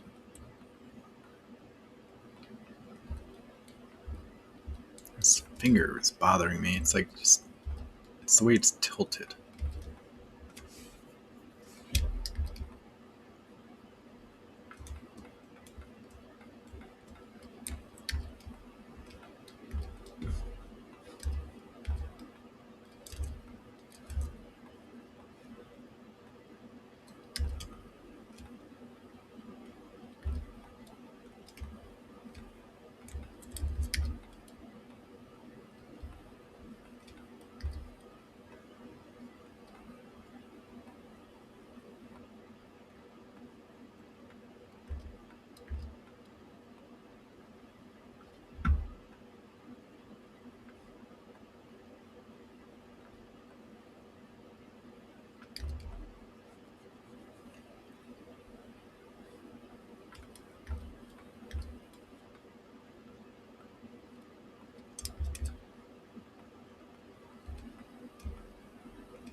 Oops, define that a little too much. Okay.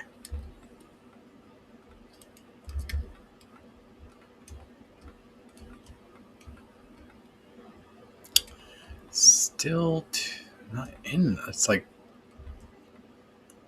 his thumb is giving me issues. There we go. I think that's a little bit better.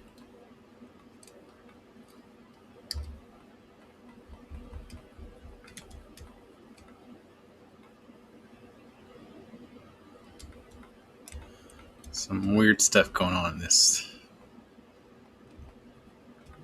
area of the thumb. It's not quite right. I guess it's because it looks kind of like it's not really, like it's missing a joint, so I need to fix that. I think it's this area here. Yeah. All right. It's not a great hand, but again, I don't want to spend a crazy amount of time on this, and I already am.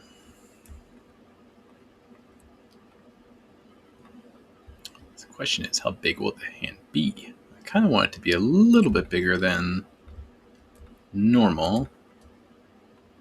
I'm just going to put this there like that.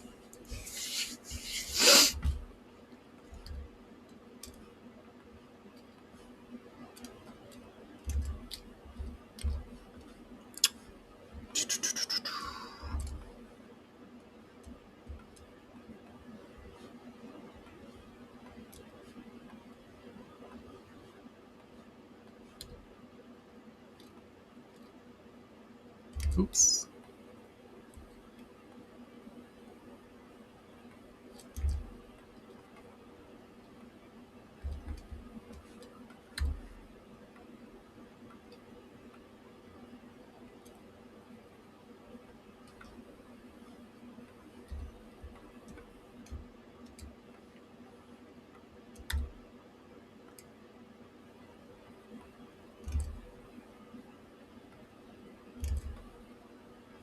Wait, what? Why is it doing that?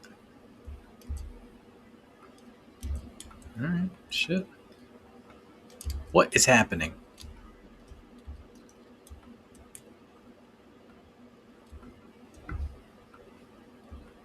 It's like giving me weird errors all of a sudden. Alright.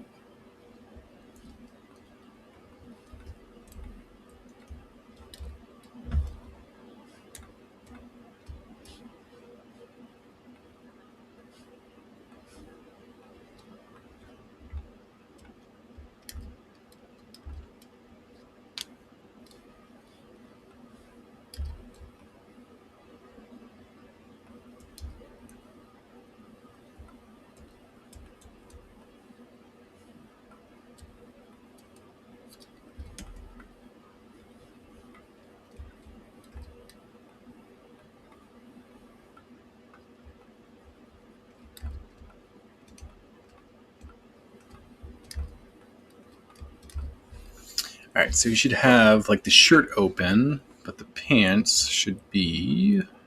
Oops. I should make that a new layer for now. So I'll just extract that guy, bring it down to like 0.1, smooth it out. That's good. Except for, can I close a hole in that? No. So let's trim it. There we go.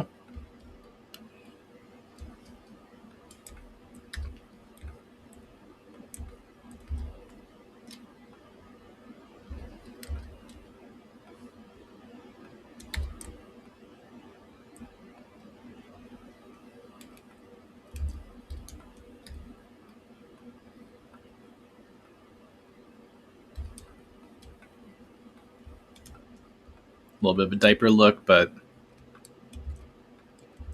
I am sort of going for that. Not quite, but yeah. Give it a save. Okay.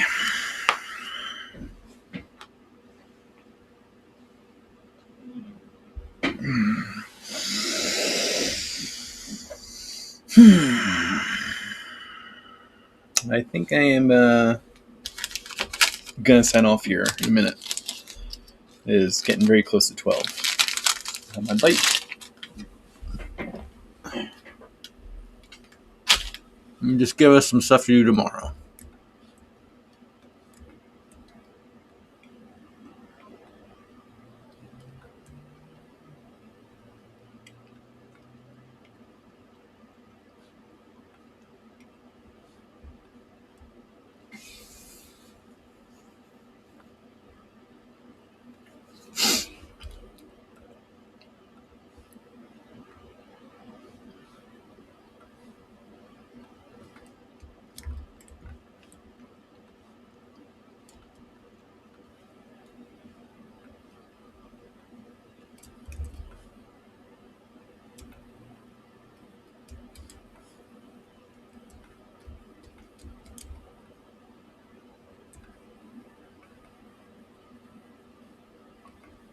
Extract that.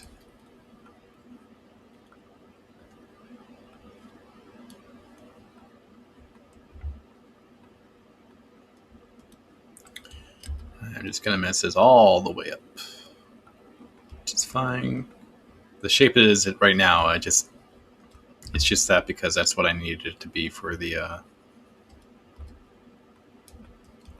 remesh, or for the extraction rather.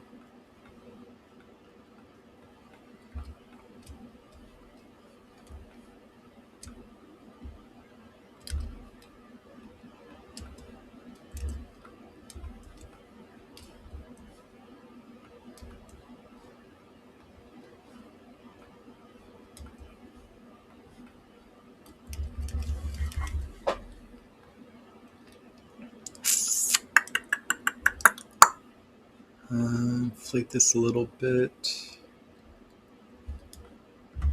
Okay, there we go.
Kind of like his look with the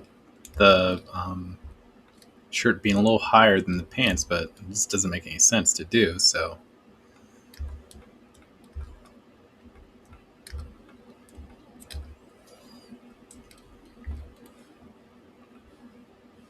shit.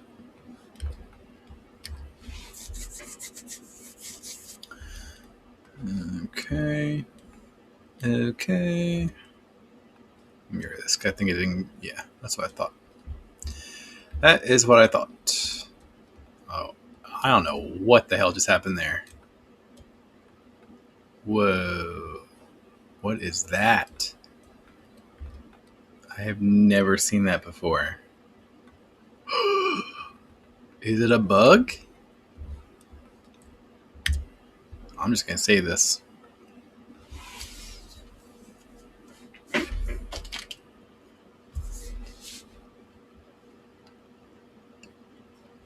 Oh my god. I've had Mega Rain up the whole time. I need to get rid of that thing.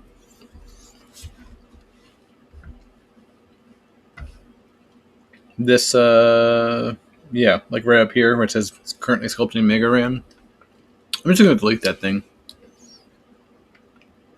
Sorry, I'm eating and talking on the stream.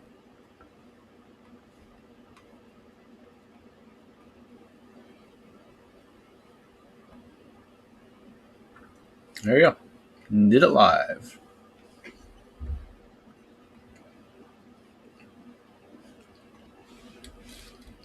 Okay. I'm going to Zbrush this and just see what happens. Apparently nothing. That's not right. There we go. That was really weird.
Okay. I guess I can merge. Let me take this feed out first. Split, hidden. I'm just going to duplicate the body. And then I can start merging some stuff together. Like that. Oh my god, I just merged it.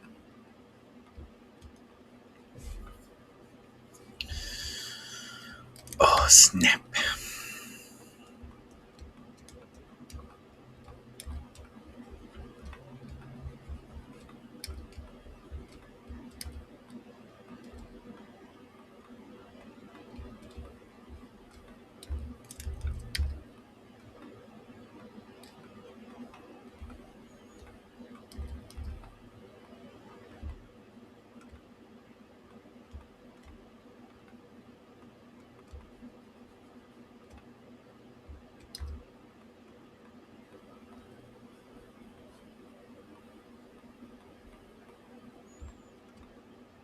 I feel like maybe I should give him like bulging legs, you know, because he's like ripped. Like, oh, fucking werewolf, bruh.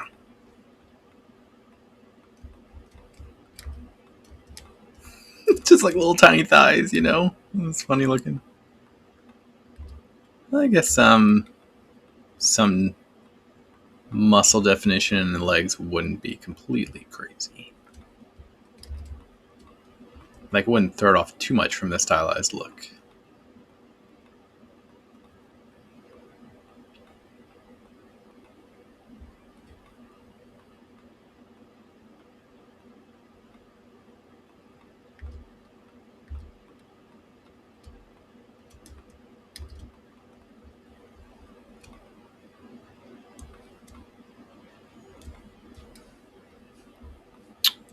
mean, they should at least be tight, right? They should at least be tight.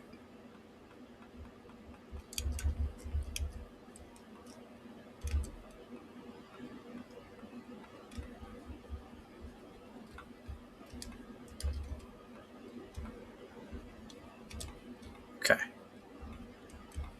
Co. That's working out. I like that.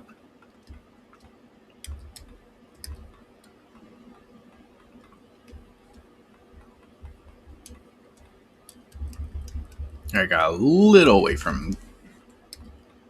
I went a little too crazy with it. If anyone's watching this, they're probably like, "What the hell are you talking about?" Like, we got too crazy. What do you mean? Explain your process.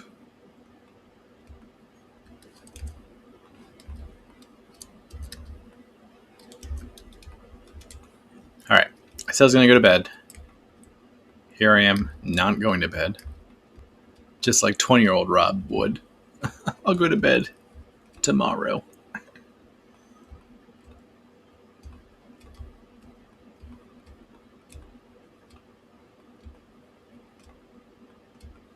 It's got some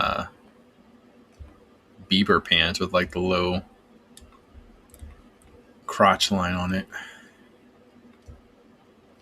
So I think his legs are just a little too far forward. Just move that a little bit. Hopefully this isn't too painful to do. Sometimes it is. Eee.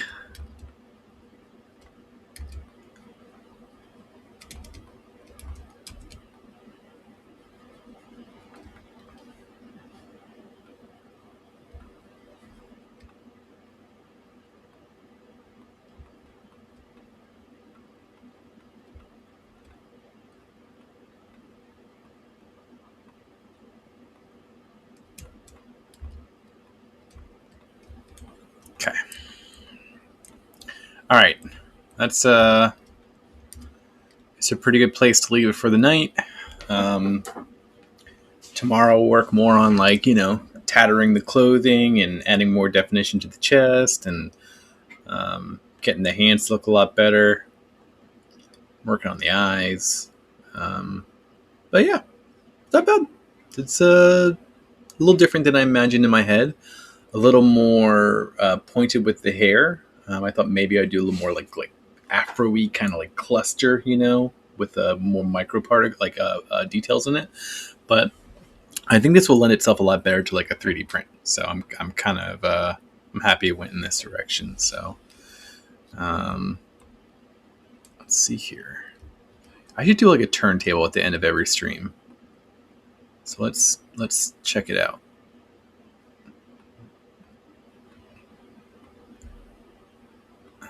I don't need any of that stuff, so I gotta do the hair in the back, that's for sure.